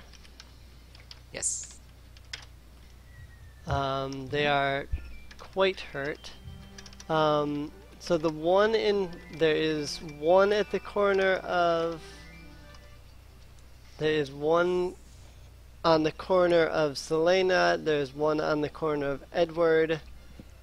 Those 2 are still alive, but they're pretty badly hurt. And then 3 of the ones that were off in the back just got hurt. One of the ones that was off in the back is dead. The ones that were directly in front of Selena and Edward just died. So, unless they have weakness to fire, which I don't think they do. Yeah, enjoy that while it lasts, because I won't be having that for after tomorrow, or as we today. They do not have any weakness to fire, so. So yeah, I'm good where I am. I just pissed off a whole bunch of spiders, so, guys, please. Alright. Halima. I just hope the forest isn't on fire now. Well, she's going to... It didn't quite. It didn't quite go that far. Oh, good. She's going to cast this, what was it called? Electric Blast, Alright. which has been quite nicely modified with the invocations. So she can cast it twice, and going to cast it first the one facing Selena. Alright. I'm assuming you have to make a roll. Yeah, you do. Okay. That misses. That's gonna miss. Again then. Oh, that hits. That one will hit. Which one was that against again? Same one. Same one? Next to Selena. Alright. Roll some damage. Just a moment.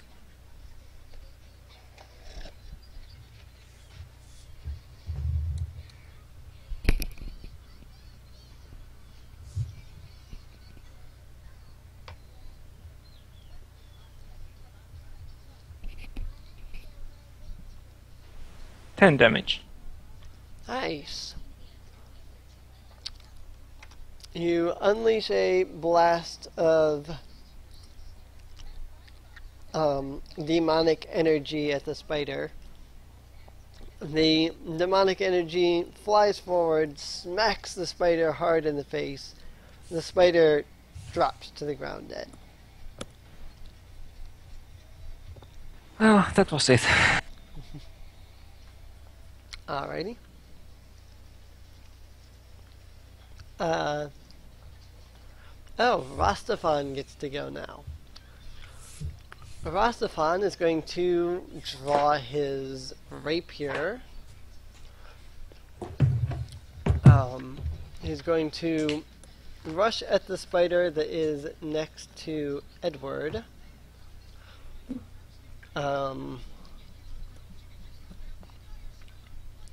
Let's see. It's a finesse weapon, so he can use his dex, which is good because that's his high stat. Never mind. Oh wait, hang on. Plus proficiency. +3 plus proficiency, which would be +2 is 5 plus 9. 11, 12, 13, 14. Ah, no, that's actually a perfect hit. Then he is dealing 10 damage, and that spider goes down. Very nice. Edward. Okay. I'll get out of being restrained. Alright. I'm guessing it'll take an action to do that. It is an action, it's a strength check. I thought it was either athletics or acrobatics. If it was before they changed it, it is literally a, you have to make a strength check. Alright. That's what it says. Well, this is great. My strength is only a +1. Not a high DC. Wiggling and struggling, you manage to burst the web and are now free. Yeah, that's been the action. I can't even attack yet. So, that's mostly it. And my Right. turn. Spiders again.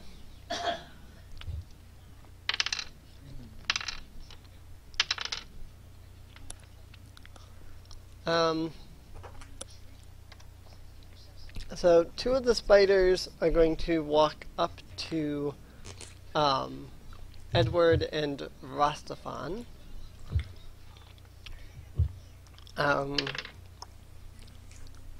Ow. Let's see. I probably don't even have to ask. 24? Yeah, I'll hit.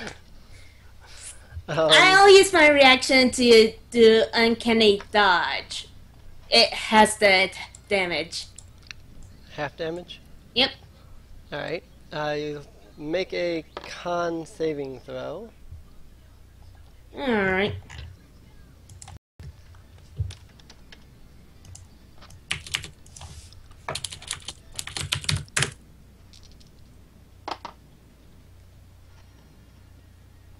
$12?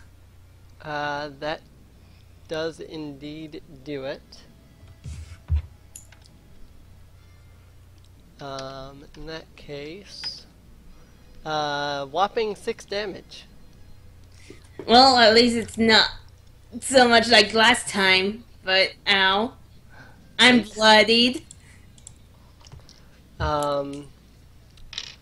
Against Rastafan. I just realized I didn't roll that. If I can get my dice to roll. 24. Max damage. Max damage again. He fails his Constitution saving throw. Oh dear, that's a lot of damage. Batman going down. Whopping 27 damage is dealt to him. Ow. Yeah. Something Oh about dear. max damage just got dealt to him. Yeah, I think Fat Man just went down. as my guess. I had 29, if that counts for anything, and I wanted the squishiest right here. Okay, so yeah, that was literally his health. He has 27 health, and he just took that damage. So Fat Man gets knocked out. He's unconscious. Chim's like, Chim's like, yeah, Fat Man down, Fat Man down. Rastafan seemed all heroic, and then he just drops. That said, a web is going to shoot from the spider in the back, aimed at Marie because fireball.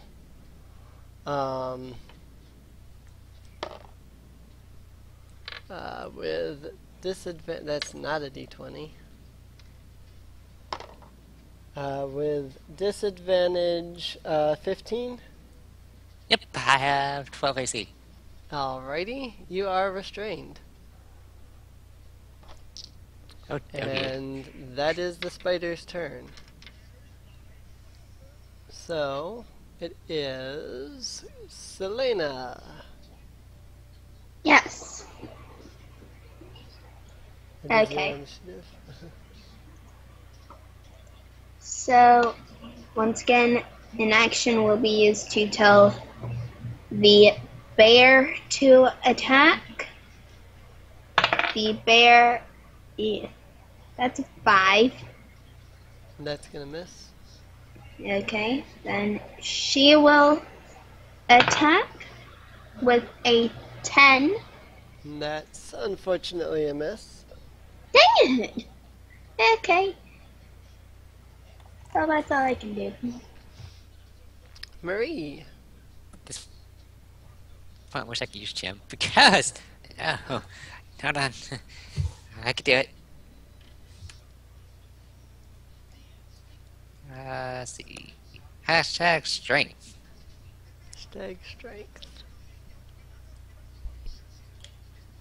Oh, hurry! She did it. Weak little Marie bursts out of the web all triumphantly. Show off. Yeah, that's my action. So I Um, did what I did. I did what I could. Yep. Halima. Well, I'm going to try the same thing again. So, shoot the remaining spiders. Where are they exactly? There is one in front of Edward. There's one in front of Rastafan, who is directly next to Edward. And then there is one about 30 feet back from that.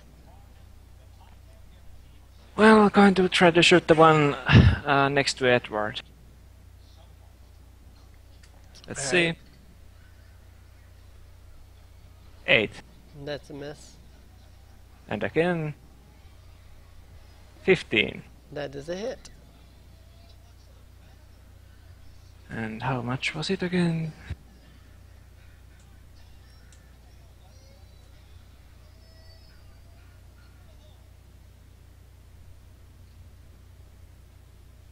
And 7. 7 damage. Alrighty.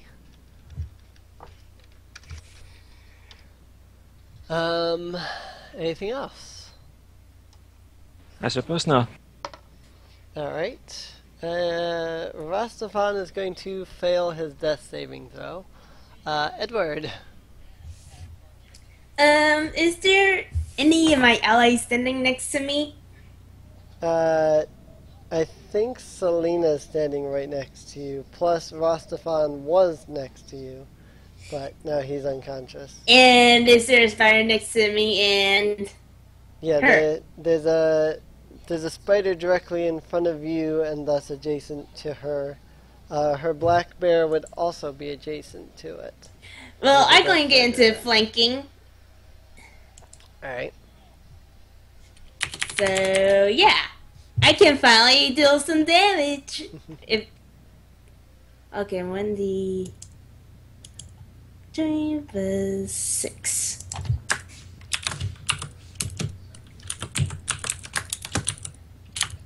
I had to roll twice, don't I? Advantage, yes. But what you can do, let me find another thing. You can put an H instead of a D. It'll take the Yeah. highest. Yep. So you put a 2DH, a 2H20. 2H20 plus 6. Oh, Yep. So 24, that will definitely hit the spider. yep. Oh, okay. I'm going to use my rapier, and I'm going to use sneak attack. Alright. So let's see. 28 plus 3 plus that much. Alright. That spider is dead. Yay!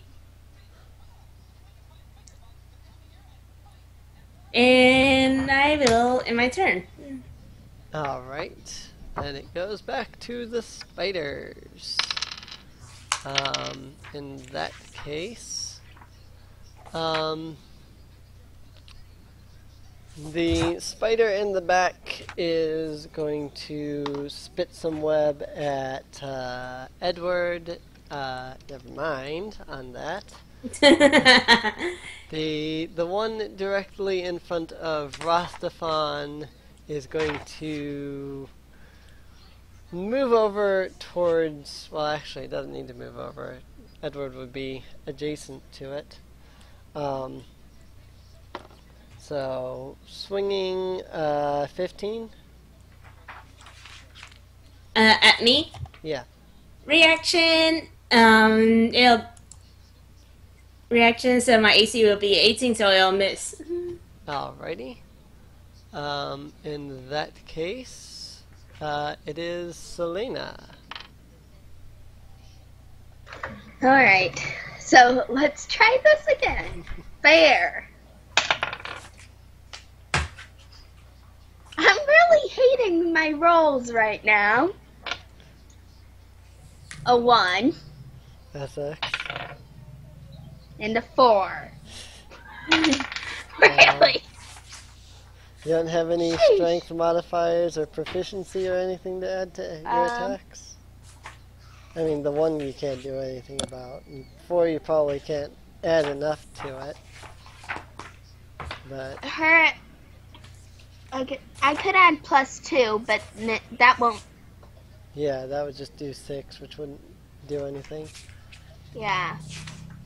So Don't forget to add that because, I mean, that could actually tip the scales if you roll high Okay. enough. So, Marie. Okay, so let me look at cantrips right quick. See what cantrips I have. well, once this encounter is over, I can do good berries to give Rostafan to force him down Rostafan's throat. Firebolt. That'll would be the give him one some health. use. Let me look up Nice. Firebolt right quick. I don't use Firebolt, just let me look it up right quick.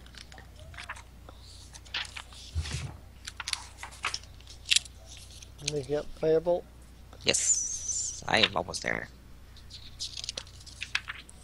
Because again, I wasn't Hang on a moment. exactly planning to use. Oh, cantrips I was. I just didn't look it up. Yeah. I'll make a range attack. Range Now, yep. Range attack and then 1d10 damage if it hits. So that uses my intelligence, if I remember correctly. I believe Because- so if you're a wizard. If you're using your wizard, if you're doing it as your wizard class, I believe it is intelligence. So versus, you see, this is again, I guess, the spire right next to Fat Man. Right next to Rastafan. Did it go through? Yeah, yep, it's your intelligence.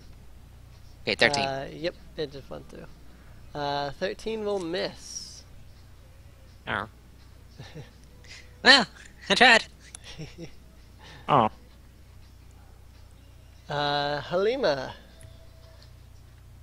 same thing again.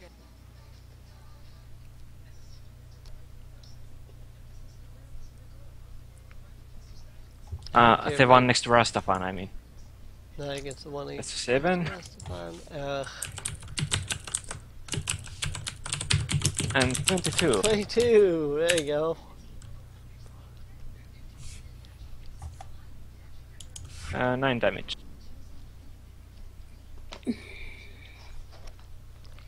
All Oh, right. it's also like to make note, if any of those he hasn't killed, they are pushed back. Yeah. Yeah, he's killed every single one he shot at. Okay, just want to make sure that you see that too. Yeah, I noticed that. So, that spider goes down. Only remaining spider is the one standing way in the back.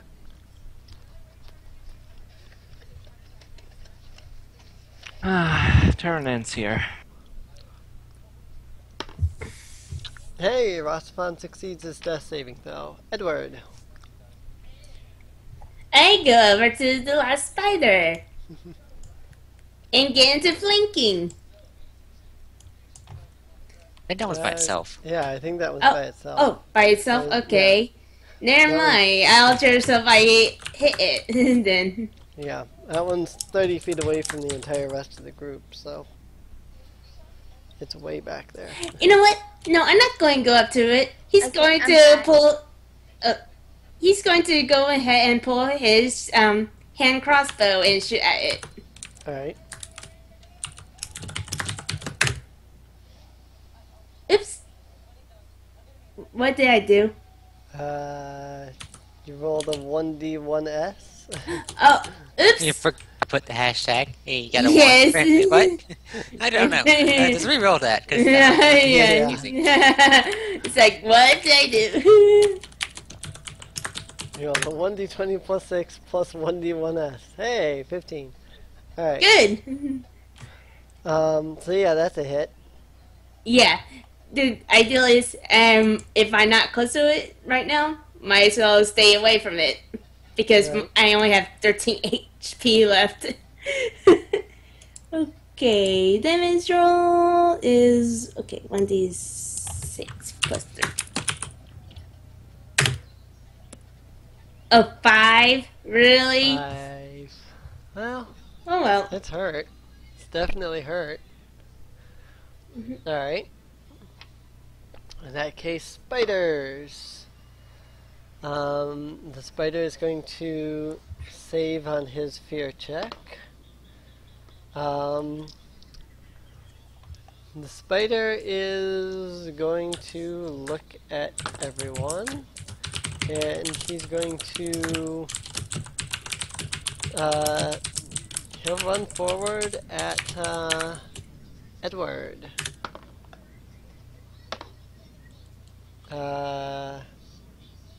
17. And that's a range attack?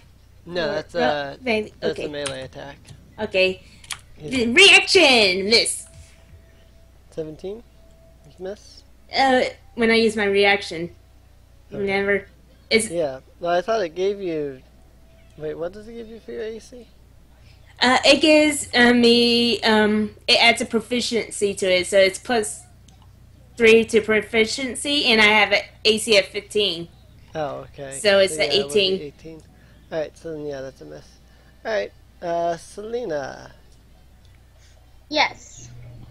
your initiative. Alright. Bear.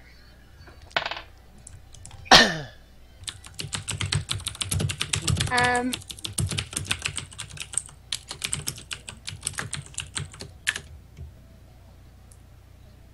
Rolled a 19. That'll hit.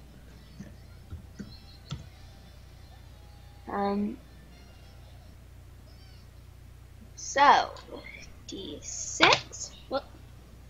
Come on, stop going off.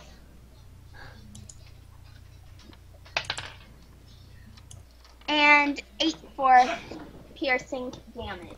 8 piercing damage. That's your. What is that? Your bear attacking? Yep. Alright. Your bear bites the spider's head off. And that Okay. is the last of the spiders. good. Okay. Yay, bear! Everett's going to go over to our unconscious friend and try to wake him up or stabilize. I'm going to cast. Wait, first, are there any berries nearby? Mistletoe, to be precise. If you have the skill, what? I have the spell Good Berries. You'll get it instantly. It said that It's magically. It says I require mistletoe on here or something. Do you have? Let me go and look at the spells for Goodberry because I'm pretty sure. Good Berry, first level transmutation, casting time, 1 action, range, touch, components, VSM, or a sprig of mistletoe. Yeah, you do need a sprig of mistletoe. If you have a... What is it? A focus. The arty pouch thing. Basically, could have mistletoe if it should be like in your bag of components. Yeah, if you have a component bag, you would have it. I do not. You should probably have enough money that you could buy one. Well, wait a minute, what class did he check? Because he could. I'm a ranger. Oh, it's.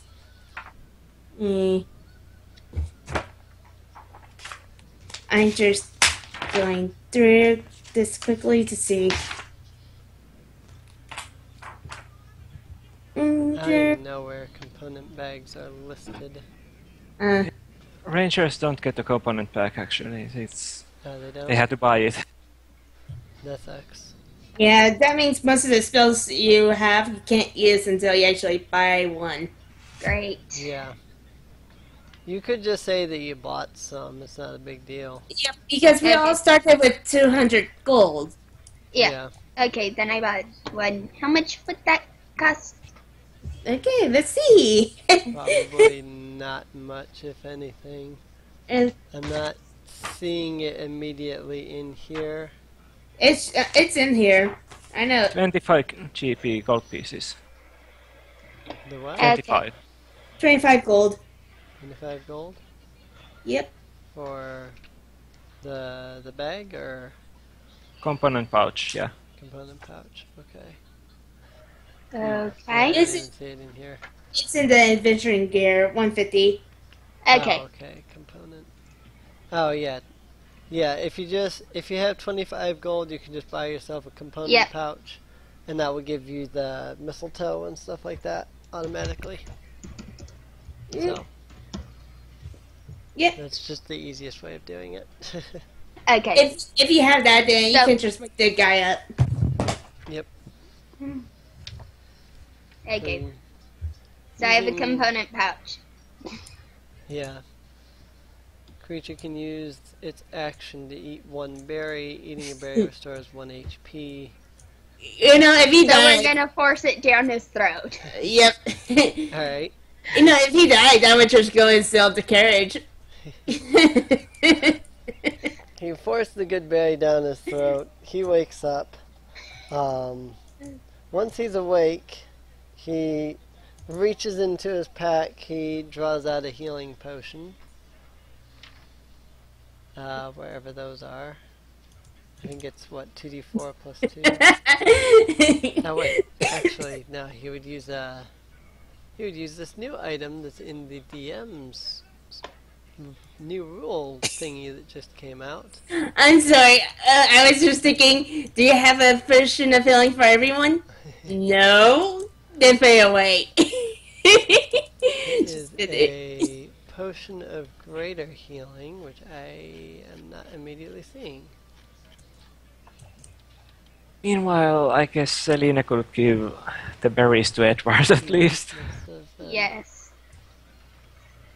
He is the one who needs them, so I give them to him. Potion of greater healing? Yeah, I'm looking for a thing called Potion of Greater Healing. It's not in the DM guide, so it must be in the player handbook. I don't see it right.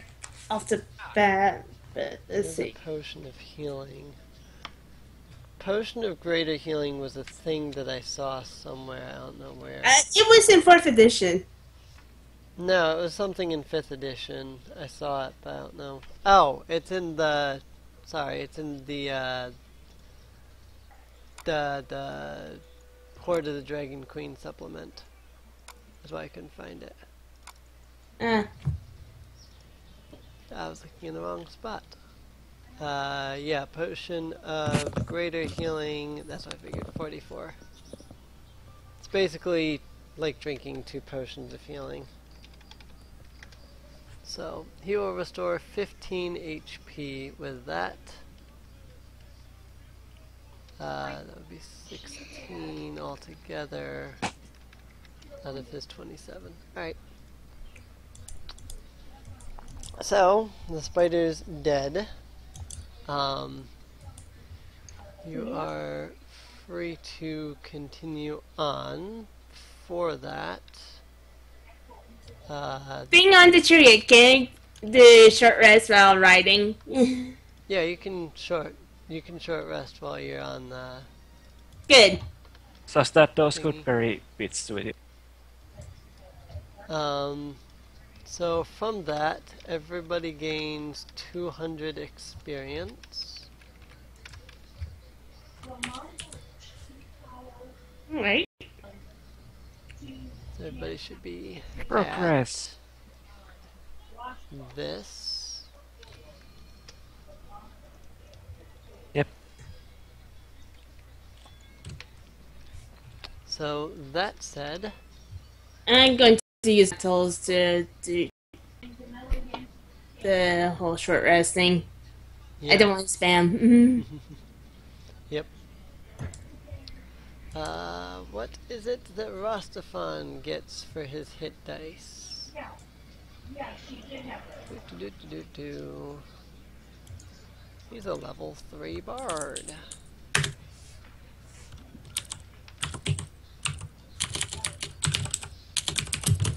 Does he have an Bards get instrument? 1d8 hit points. He does have an instrument.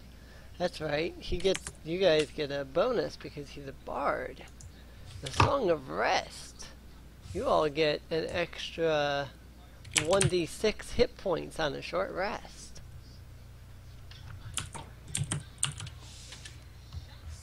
Okay. So he gets 1d8 plus con plus 1d6.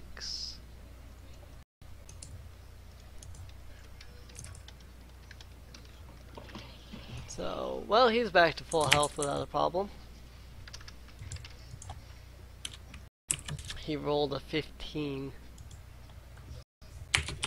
And he only needed 11. So he's How back deep to are full we health without a into- problem. How deep are we into the forest? Hmm? How deep are we in the forest? Now that you are walking to the forest, you start moving into the forest. You make your way along a path in the forest. You travel for some time through the forest, until finally the late hours of night come about.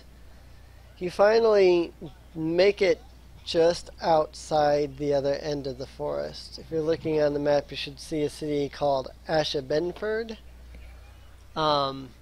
You're right there on Alright. the. Good.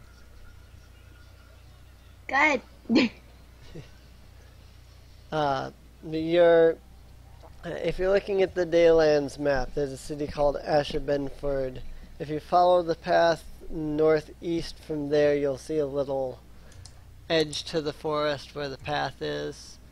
Night comes around, and the caravan, carriage, chariot, whatever you, kind of stops there.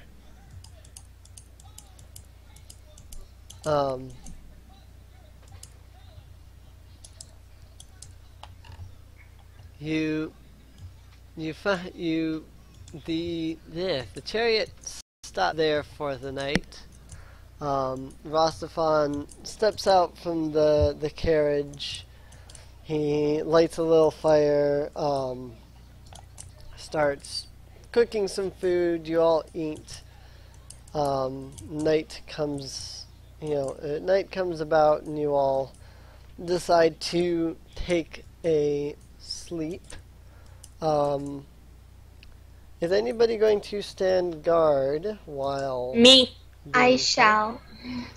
Alright. In that case, I would like Edward to make a perception check. Chim would be also. I'm also back. Yeah, Chim would be guarding while Marie's sleeping. I haven't debated if Chim needs to sleep or not. She might, but they'll take turns. So, Oh, wow. what type of roll do you want? 11. A perception. Okay. Yeah, roll me a perception check. Okay. Yeah, remember, it's not Chim. It's not Marie. So she is not trained in it. Even if she is an elf, Chim's not an elf. So 2. I got an 8 for a perception check. Alrighty. Yeah, this should be it for with Chim. Oh, excuse me, I had this wrong. Uh. Sorry, it's not a perception check. It's actually, interestingly enough, it's a readiness check, which is a wisdom saving throw. Mm. Oh, great. That's I know. different. Okay, so That's I have different. I don't know if that's going to affect add your a 3 onto that. Then I'm not rolls. going Add to a reroll 3 it, onto that. Alright. or it's going to reroll it because it's already wisdom. Oh, come on. That's funny. Well, you're not trained in wisdom. I No, only intelligence and, I thought you had your wisdom modifier still, but you just if you're proficient in it, you get your proficient modifier. yeah, I know. I don't get it until later on, though. But I thought you have on something. Oh, I see. Never mind. I see what you're doing. Yeah. What? I think. I don't know. I have a headache, so I have a headache. So fine. Right? Yeah. Let me. Yeah, isn't Christian wisdom based? It is. Okay. So you just have a +5 in your Perception, yeah. Okay. That's without like And then bonuses. you don't or- have. Okay. So you have +5 in your perception, but you don't have anything in your actual wisdom. Got it. Yeah, that's, Um, I don't play Rogue, so I have no idea. So, Yeah. Yep. In that case, Oh, wait a minute. Oh, wow. Wow. It's actually a +2, so that's a 13. Sorry. all right. I was no, thinking. I thought it wasn't crazy. Sorry. Yeah, I thought that was odd, but I was like, whatever. I mean, +5. I know. in I'm your sitting going. I don't play. perception I check. don't. Yeah, I said I don't play Rogue, so I could be Wow. wrong. Right. Oh, wow. I completely. I feel dumb. I'm such a dummy. You're fine. Club. Um. Club. Right. Sorry. Div. No, Selena's not even awake right now. So that said, the majority of the party kind of begins to lay down and, start working their way into sleep. Before any of you actually fall asleep, however, Edward, Yay! you see a tall, lone figure with a backpack and a staff. He carries a sword at his side and a 8-stringed guitar, a yarting, across his back. As you watch, he looks towards your position, shielding his eyes in the dying light of the day. Finally, he cups his hand to his mouth and shouts, "Hello! Be you interested in a guest for your evening meal? Insight. I'm sorry, but Go ahead. Edward is cautious. Yep.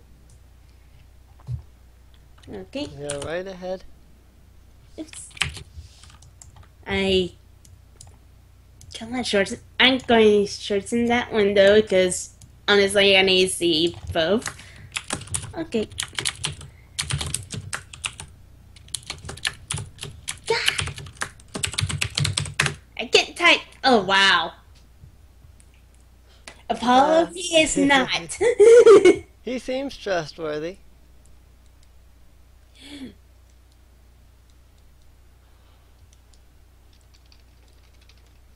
Edward stares at him for a moment, and then he kind of gives a questionable look. He looks at his friends, and he's going to point him out to them, basically. Right. And Oh, this is gonna be fun. it's like, should we let him over or? You just see Chim yell out, "Who the fuck are you first?" Exactly. Alright. So He seems fine. Chim shouts out, who are you? And to which he takes a few steps forward so that he doesn't have to shout to you. But he says, what do names matter? What do names matter when men take the names that please them? What names? My name's Chim. Nice to meet you. Nice to meet you. Not really, but still.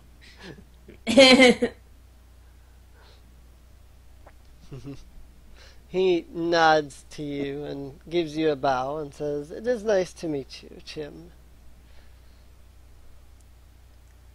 Oh my god. So, so may I ask why you're over here? I was wandering, mostly aimlessly.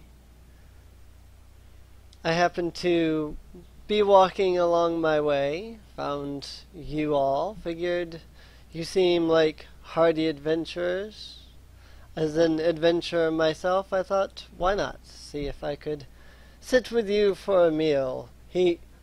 From his pouch, he pulls out several rabbits, and he says, I have food. So I have salted rabbit meat, if you wish.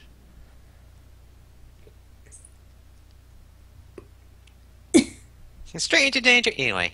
It's like, so Edward's going to ask, so you're just wandering around in the forest? Mostly, I'm a traveling bard. I seek stories and adventures.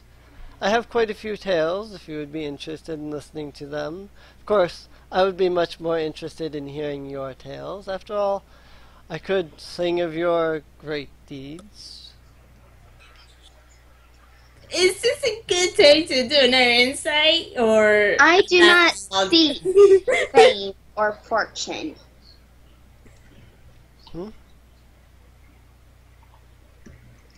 Selena sighs, saying, I do not seek fame or fortune.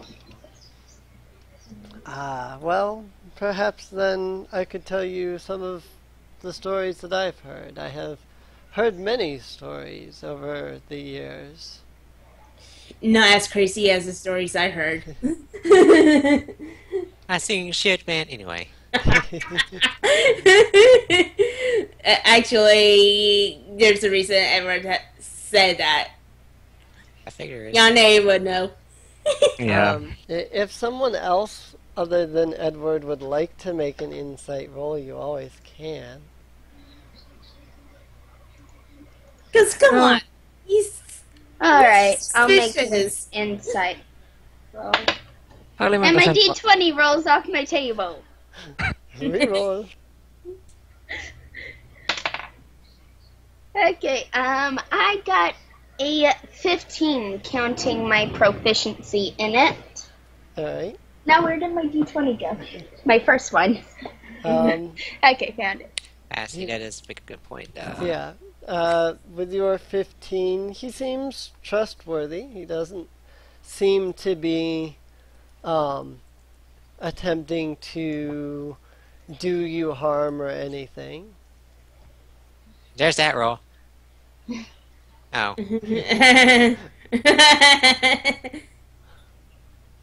Again, Jim, he doesn't seem to be interested in doing you harm. He seems to be interested in, telling stories, hearing stories. I have eyes on you, but I guess it's gone. Well, Halima is just going to sit up on her cart and just point out that, do sit down already. The nameless bard walks over, now being invited to the group. He takes a seat, pulls out some of the rabbit meat again, and starts cooking it. He looks to the party with a smile and says, "So, what stories do you have?" Jam. Anyway, enough of that. Um,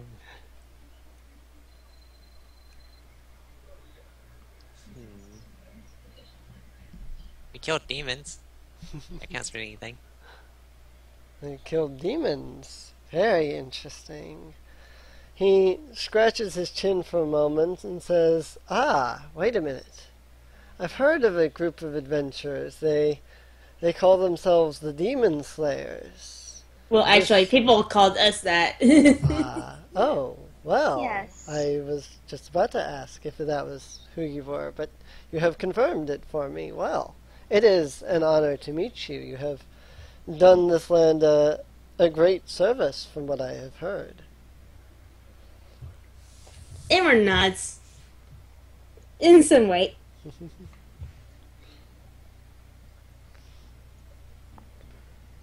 Well, he says in some way, not in some way. Right. Oh, it was nothing.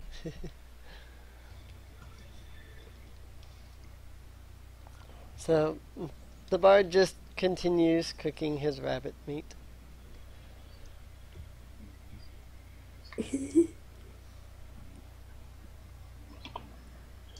After an apparent bit of silence, he speaks up and says, "Well, I have asked you questions. Would you perhaps like to hear some of the stories that I have to tell, perhaps?" I do have one question, though. Yes? Why are you so afraid to say your name? My dear friend, I'm not afraid to say my name. Simply, my name has no meaning. If I told you my name, it would just be pointless. AKA the DM hasn't thought of a name for the character. Oh no, he has a name. Okay. He has a name. Rumpelstiltskin? Just kidding. Oh no, he has a name. In fact, he's actually a very important character in D&D lore. He just doesn't say his name. His name is unimportant. It is my tales that matter, you know? Well, hello, Mr. Unimportant. Halima is just Halima is just going to try to sleep then. Alrighty.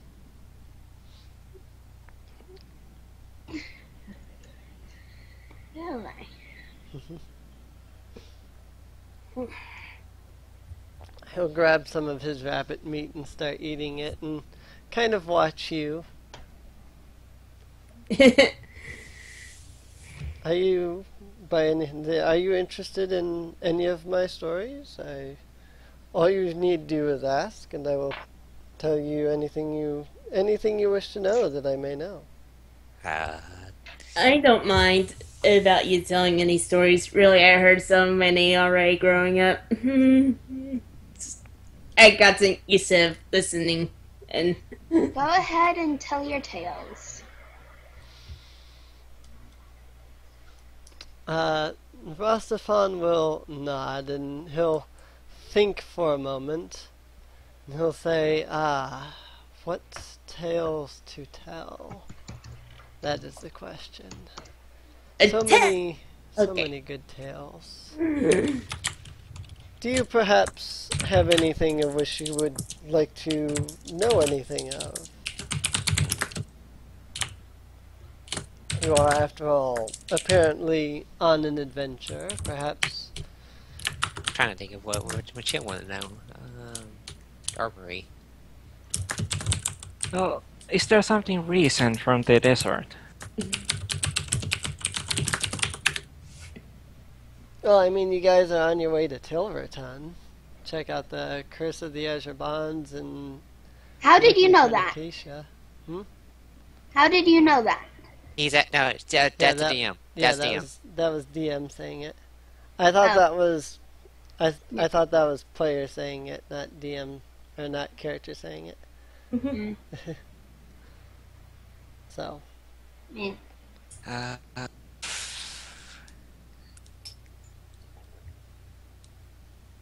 So, okay. Jim's gonna ask. Tell us a little bit about these parts, because we're heading to city. Hey, Fatty, what's the name of the city again? Rastafan grumbles, then he says, we're on our way to Tilverton. Tilverton. Thank you, I knew that. Under his breath, he Tilverton. says, I'm on a diet. Gosh. it'll keep you on the diet. So yeah, we're heading to that place. Any information that you know of that we should know about? Like murderous dragons, a purple dragon, a name I don't know. Some bonds things. I don't know what the hell that means. I have heard a story of Tilverton. Supposedly, Tilverton is ruled by a council of burglars. For, you see, Tilverton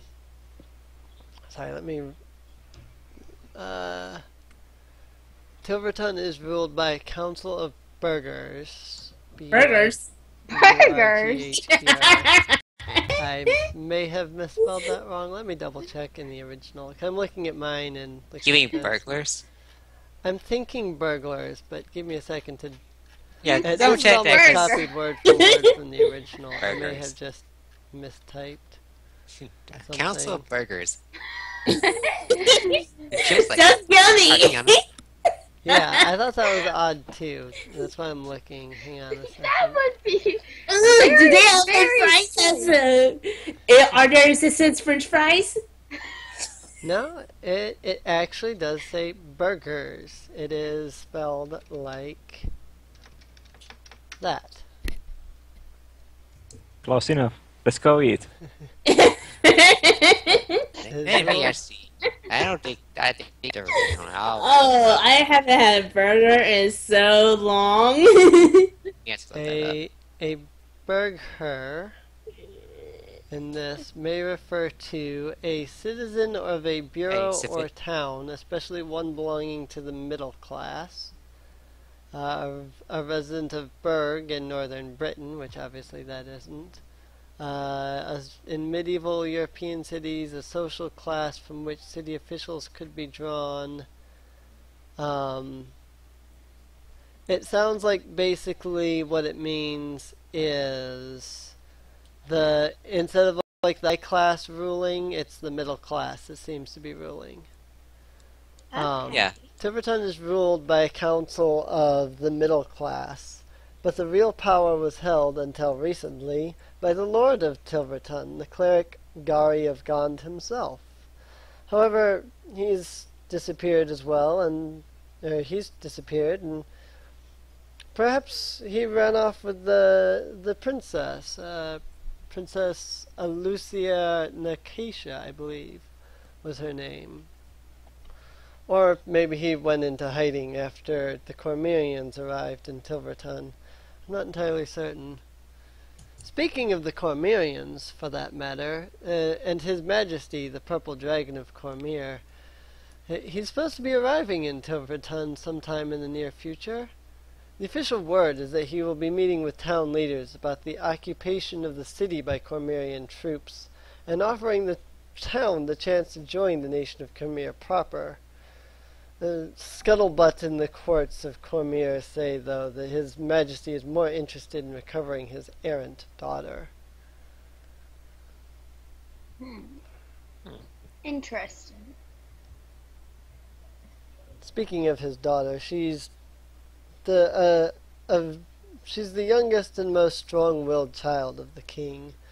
She's been missing now for roughly about a year. So there's a great reward offered by the king.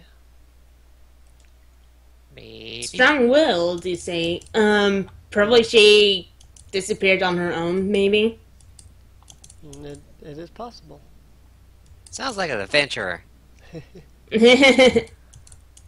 Are you saying that in canon? Yeah, well, Yeah, Marie would actually like, yeah, Sounds like sounds like an someone adventure. gonna go on an adventure. Well, rumors say she's been spotted in Westgate, sailing with a group of brigands from some nearby pirate islands. okay, yes! Pirates! Funny enough, that's actually in there. I just threw in the fact that it's your islands in particular. Huh. It actually says that she was off sailing with a group of brigands from some pirate islands. Selena looks at Edward. I am going to do a history check to see if I recognize the name of the princess because he is governor of some pirate islands. And you would know the name of everyone who passes through your port, wouldn't you? Basically, because a lot of pirates do like to talk about things going on. Yeah. Okay, history. Oh wow, I only got a 2 on that, but well, not. I haven't rolled it yet, but just saying.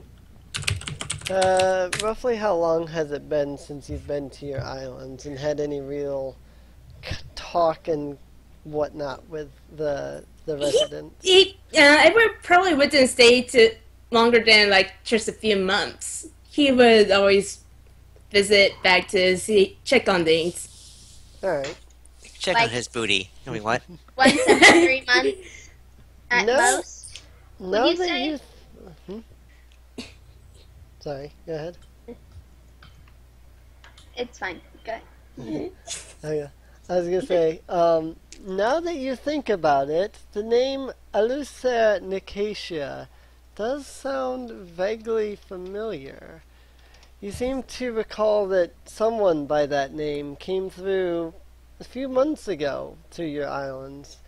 Specifically while you were actually there, doing your governing things the last time you were there. Well, You didn't think anything of it because, I mean, how many people come through all the time? yeah. But that name just suddenly pops out to you and you think, huh, yeah, you've heard that name before. Yeah, Well, he's this going man to said he say was- that. He's going to tell everyone that. But he's not going to say that he's the governor because, again, he kind of is. Yeah. He generally worries basically about how everyone thinks about pirates. Right. But yeah, he's going to tell them that he now kind of remembers the name.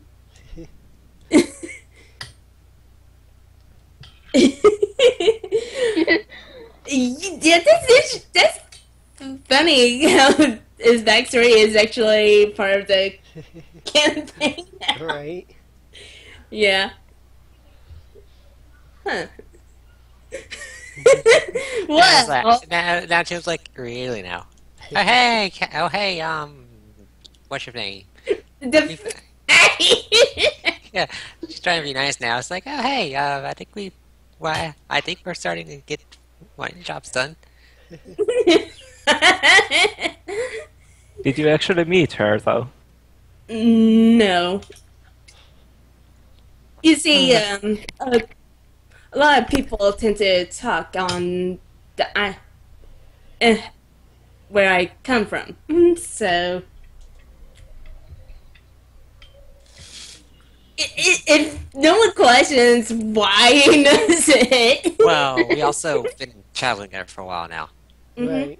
So Yeah, so like the party knows That who he's you a are. pastor. Yeah, Yeah, that they he's a probably know governor. that. But is the buyer going to ask, or even Rastafan? Rastafan. Rastafan, yeah. Rastafan finds it interesting. He'll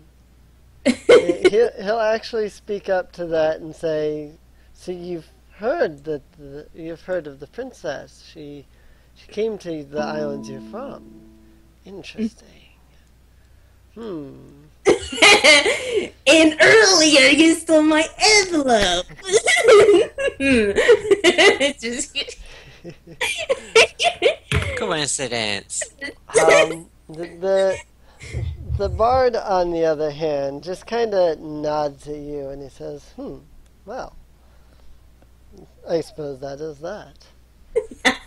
He kind of puts his hand to his chin a little bit as he kind of scratches his chin and he says, you know, there's another rumor, something called the Iron Throne. It's a merchant company that's been supplied by the Zentarum. You know the Zentarum, of course. Supposedly they've closed off the Shadow Gap for a short time, leaving the inn that was at the Gap's crest, leveling the inn that was at the Gap's crest.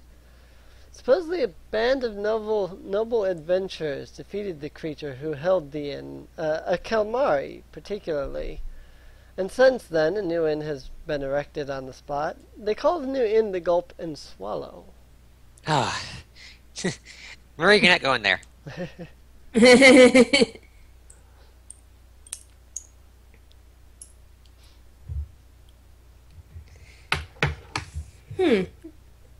Interesting. So, what type of creature was it? The You already said Kalmari? that. Oh, the Kamari. Yeah, what type? Yeah, What? it's a- I don't know what a Kamari is. The Kalmari? Oh. Well, it's an evil creature created by a half-wit. A half-wit. Wow. Hall witch. Hang on, let me double check that again. I was a I have half-wit. seen a couple of typos here. I Things that would have- think so. Yeah. Hell witch. I put an A instead of an E for some reason. Whatever. It's an evil creature created by a hell witch from Westgate.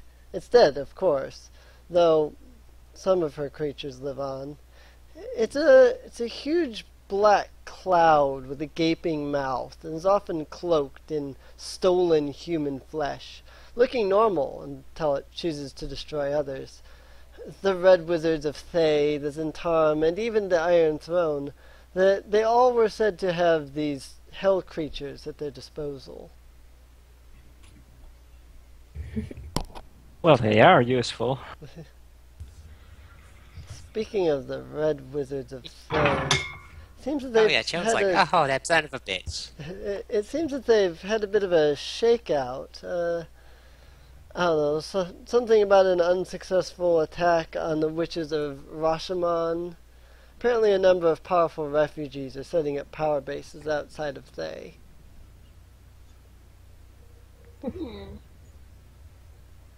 Okay, information we probably should know.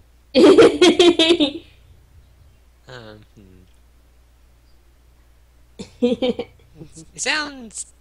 Hope we don't have to run into those, cause have fun.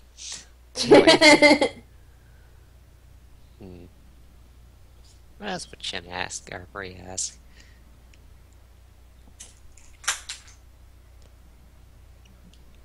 Now, on our, of course, adventures, we have heard like rumors of these Azure Bond things.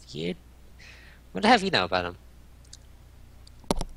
them? The Azure Bonds, yes, the curse of the Azure Bonds, correct? I think I've heard of them.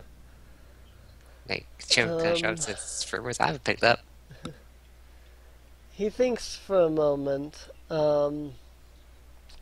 He says, I heard something about that. The infestation of the plague of the Azure Bonds, or curse, or whatever you want to call it. I seem to recall something happened in Ulash at one point, and it was shortly after that, I remember. Shortly after that Tilverton suddenly started getting plagued by these strange blue bonds. Interesting. In fact, speaking of Ulash, I think I remember something about that. I've recently heard that there was a huge monster that erupted out of the ruins of Ulash. Apparently some kind of abomination that had been trapped there since before the city itself was even erected. It said that the monster, some kind of a huge heap of vegetation, was an incarnation of the dead god Moander. It headed south out of the city into the elven woods, leaving a huge swath of destruction behind it. It's rumored that the beast was destroyed, that or it was gated into another part of the realms, but I specifically remember it was after that. After that creature disappeared, that's when the Azure Bonds started appearing. Is it possible that the Azure Bonds could be some sort of spore produced by the creature when it passed through? Possibly. Quite possibly.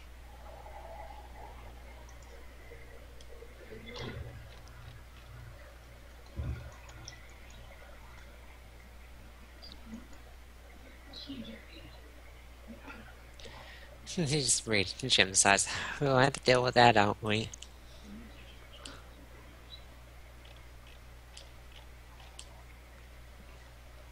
Can we just go save the lady and not worry about the bonds? At this point, yeah, Jim's like, fine.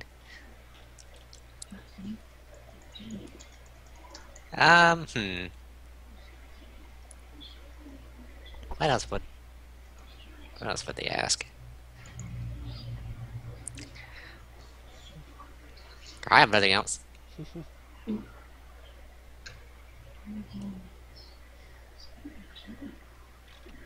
Anybody else? No. Nothing.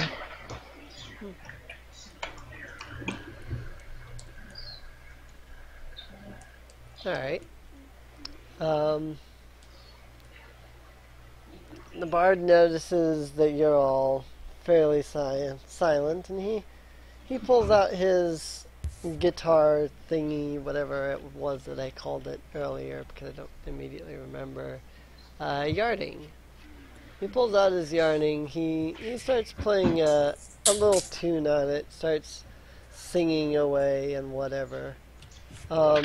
You all sit and enjoy his music. It seems to be a nice, peaceful song.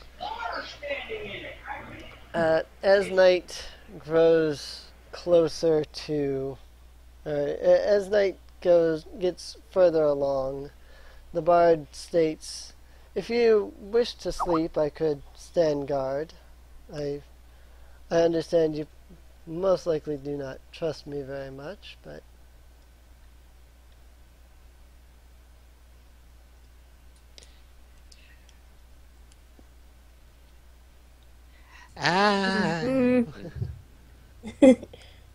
Alima has been just trying to fall asleep this whole time.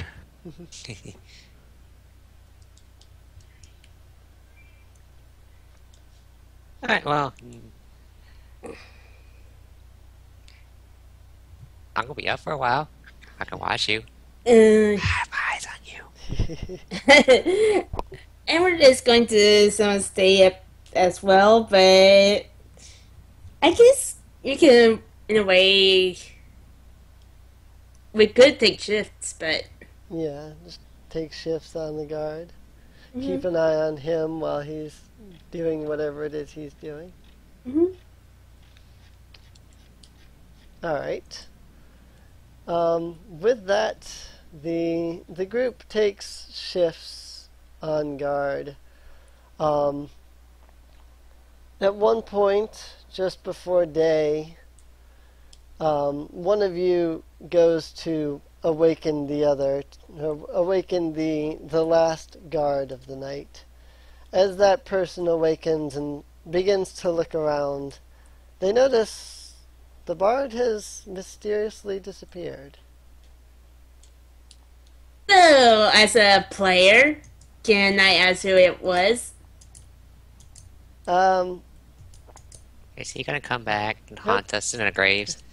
he'll come back, but I can't say anything further about it. Alright. Check if he took anything.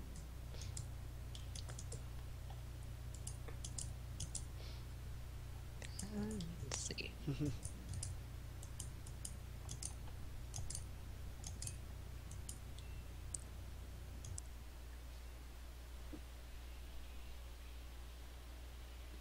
So, long rest.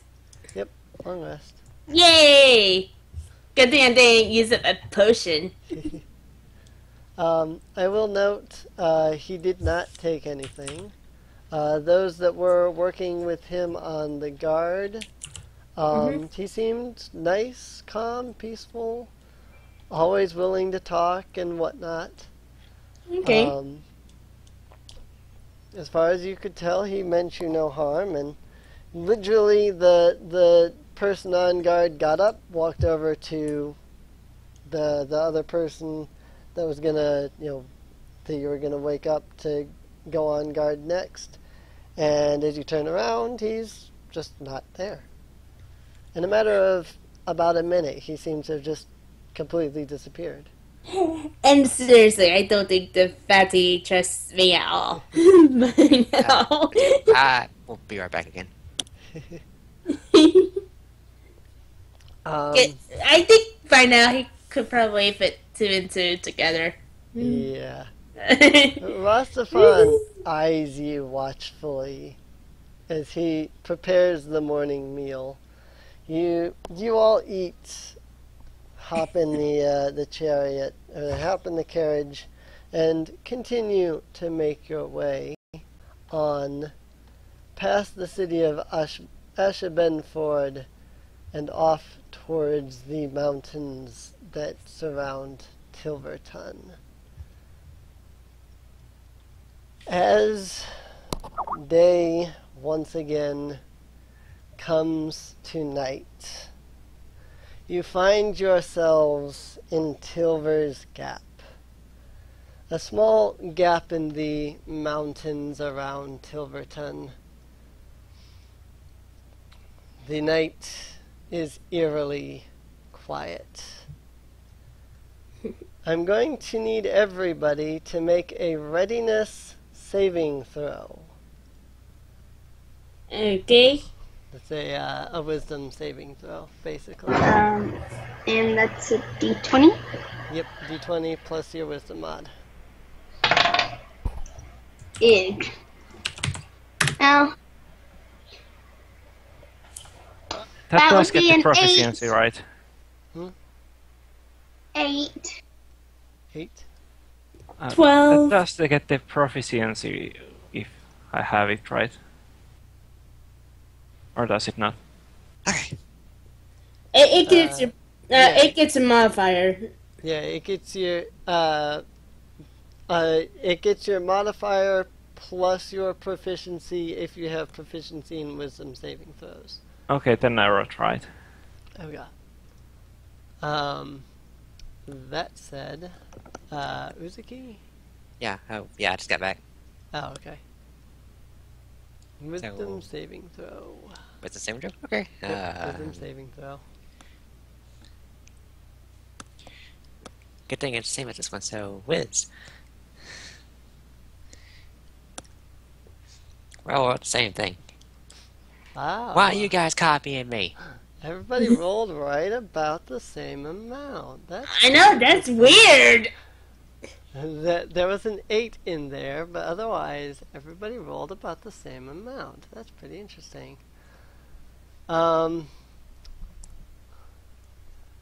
So you're all making your way through the gap of Tilverton, or Tilver's Gap, or whatever you want to call it.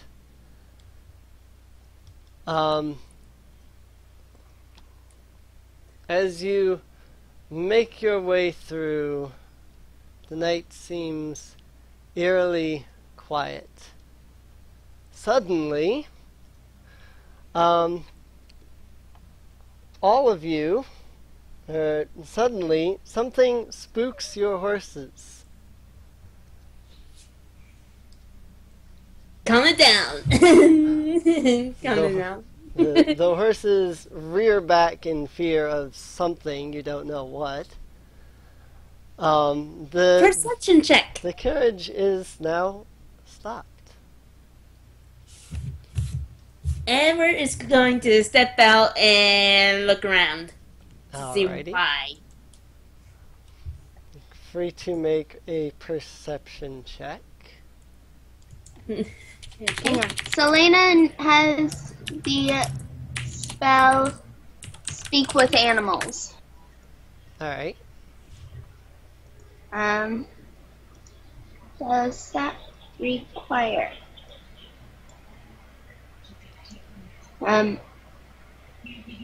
You should have everything that you need for it. I just don't know if it has a time to it.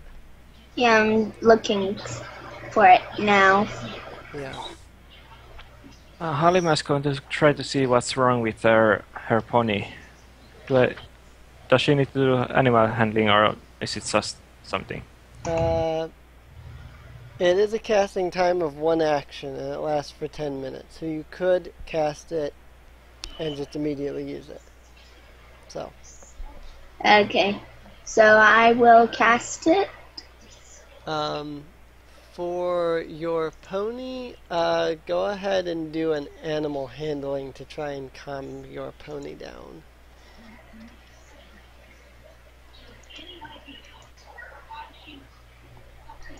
Well, Alright. You managed to basically calm your horse down while Selena steps up to the horses in the carriage.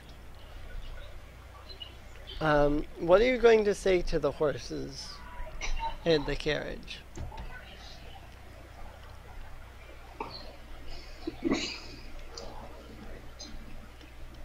Do you know what is wrong up ahead?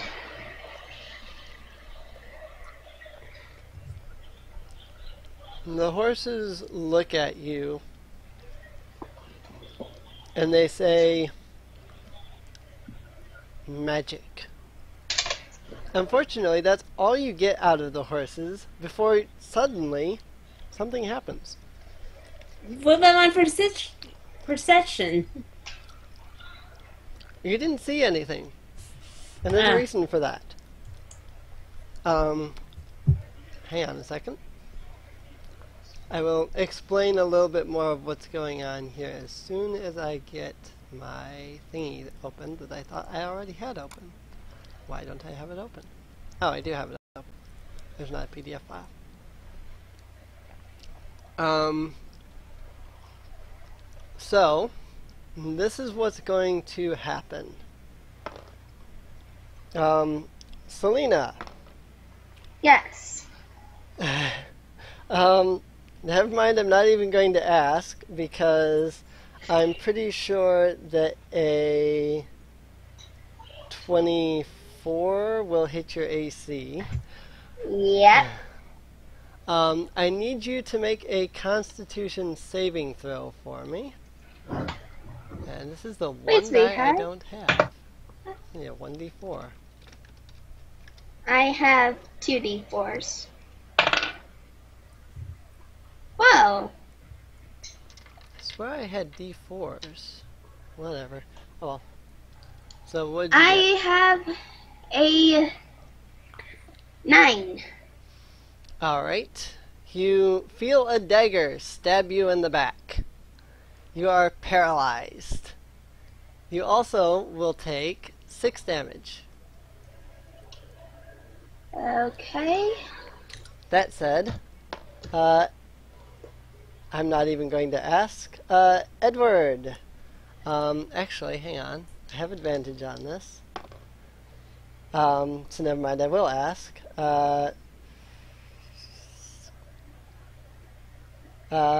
21 versus AC. Yeah, I'm going to. Yeah. With my reaction, I use uncanny dodge. Alright. So half. You will take half damage, which is 4. Make a constitution saving throw for me. Why is there a lot of con saving this? A 2. You are paralyzed. That said, Marie. Marie. If I can get my dice to not keep falling over, 21 versus AC. I have 12. So, flop it. You still hit me. 8 damage. Make a constitution saving throw. Oh, fun. Let me check my con again. While you're doing that, I got that. It shows up on the screen. 6! 6. You are paralyzed. Halima. I think everyone's paralyzed. 18 versus AC. Yeah, that hits. Constitution saving throw, please. 6. Wow. I That think you just paralyzed the whole party. yeah, that just happened. Well, Chim's still up, but The horse is So- gonna fight. So, all of you are My bear. paralyzed on the spot. My bear. As soon as everybody is paralyzed, 2 clerics and 4 mages step out from the shadows. The clerics. Hang on, I think I have that. My bear number wrong. stands in front of me protectively. Oh, what was the Excuse me, damage? It was 5 damage. It was 2 clerics and 2 mages, but it was also 4 drow step out from the shadows. Oh dear.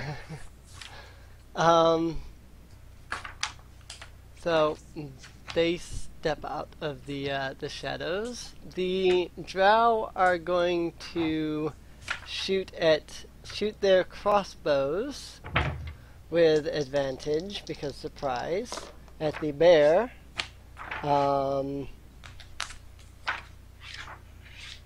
16 to AC on the bear.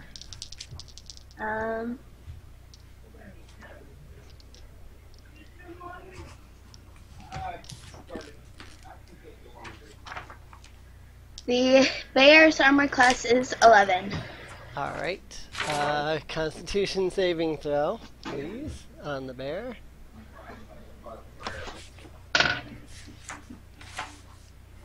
That would be a 5. The bear is paralyzed. oh, Excuse me, Chim's the gone. bear is not paralyzed. The bear falls unconscious. It also takes 4 damage before it falls unconscious. So it has 15 hit points. Another arrow is going to shoot at Chim. Put him up. 18. Damn it, yeah, I was gonna go with 15 for AC right this moment. Con saving throw, 12. 12. Okay, you save on that one, but Chim will take 6 damage. Seeing Chim is not down, another drow is going to shoot. Crit. Uh-oh. So I just took 6 damage. Now I'm at You take 5 damage and another Constitution saving throw. okay, hold on. I'm doing my own HP 'cause it's hurting me. Oh! Oh, that was not it. Never mind. 6. I saw a 24. I was like, hell yeah! But no, that's just the chat scrolling down. Ah, that sucks. So 6, Chim's unconscious. Just to save it from having to roll anything else, the other drow hits Rostafon. He goes unconscious. Everybody is either unconscious or paralyzed. Those of you who are paralyzed witness as four thief-like humans appear behind you all. They were cloaked in invisibility. They were all dressed in red outfits, each with 2 daggers each. They grab each of you, they bind you, they knock you unconscious. That said, Game's over. 1 month later. Really? Yes, 1 month Wow. later. Wait. I got a question. Is this supposed to happen? Okay, what did they do with my bear? It can happen. It is actually a combat that is supposed to happen, and you're supposed to get knocked out, but there's a possibility that you won't. Okay. So So, we were it- supposed to get knocked Yeah, out. it is supposed to happen, but it's Okay. supposed to be with a I fighting was like, wait a minute. We were against 4 drow, 2 clerics, and how many of these 4? 2 drow, 2 clerics, 2 Yes. mages, and 4 thieves. That's pretty a lot. And That is a lot, yes. And that is done on purpose. Be Okay. glad I didn't use the original amount. There were 9 thieves with 4 drow, 2 mages, and 2 clerics. okay. 1 month Can I later. ask what did they do with my bear? I doubt they would have dragged it all the way to wherever it is. They used the carriage. They just locked it on Well, top. I will answer that by explaining exactly what happens now. It's been a month since that. It has So been what- a month. Are we slaves now? Can you let him talk? 1 month later, all of you awaken in a strange place. You have no recollection of what has happened in the last month, but you all have awakened in an inn. As you sit yourselves up and you all begin to look around, you all look down upon your sword or spell casting or whatever arms, and there, upon said arms, are 5 blue magical runes. To which I will send you this file here as soon as I can get Oh, it. they were cursed. I just have to find where I put it. I just hope we didn't lose everything.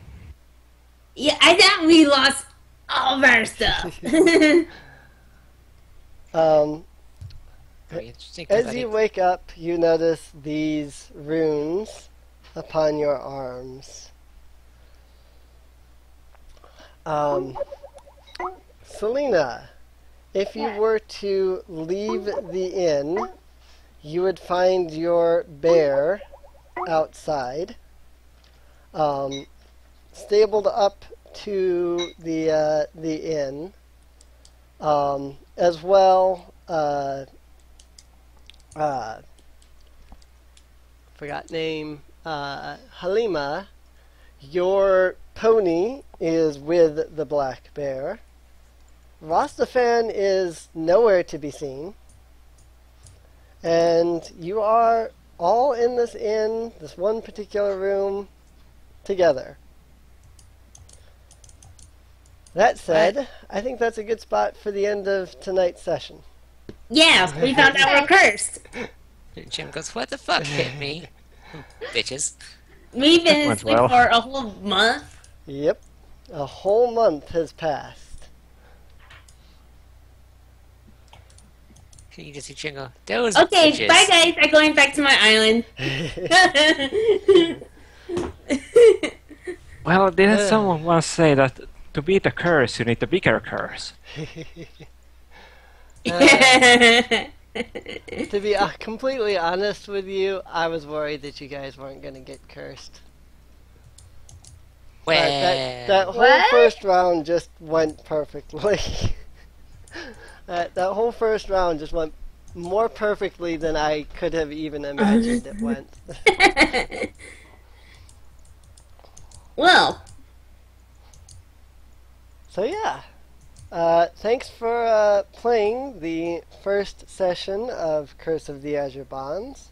I hope that all of you will join next week as you find yourselves now in the Windlord's Rest Inn in the city of Tilverton. Thank you for playing, and I will see you all next week. Thanks for hosting.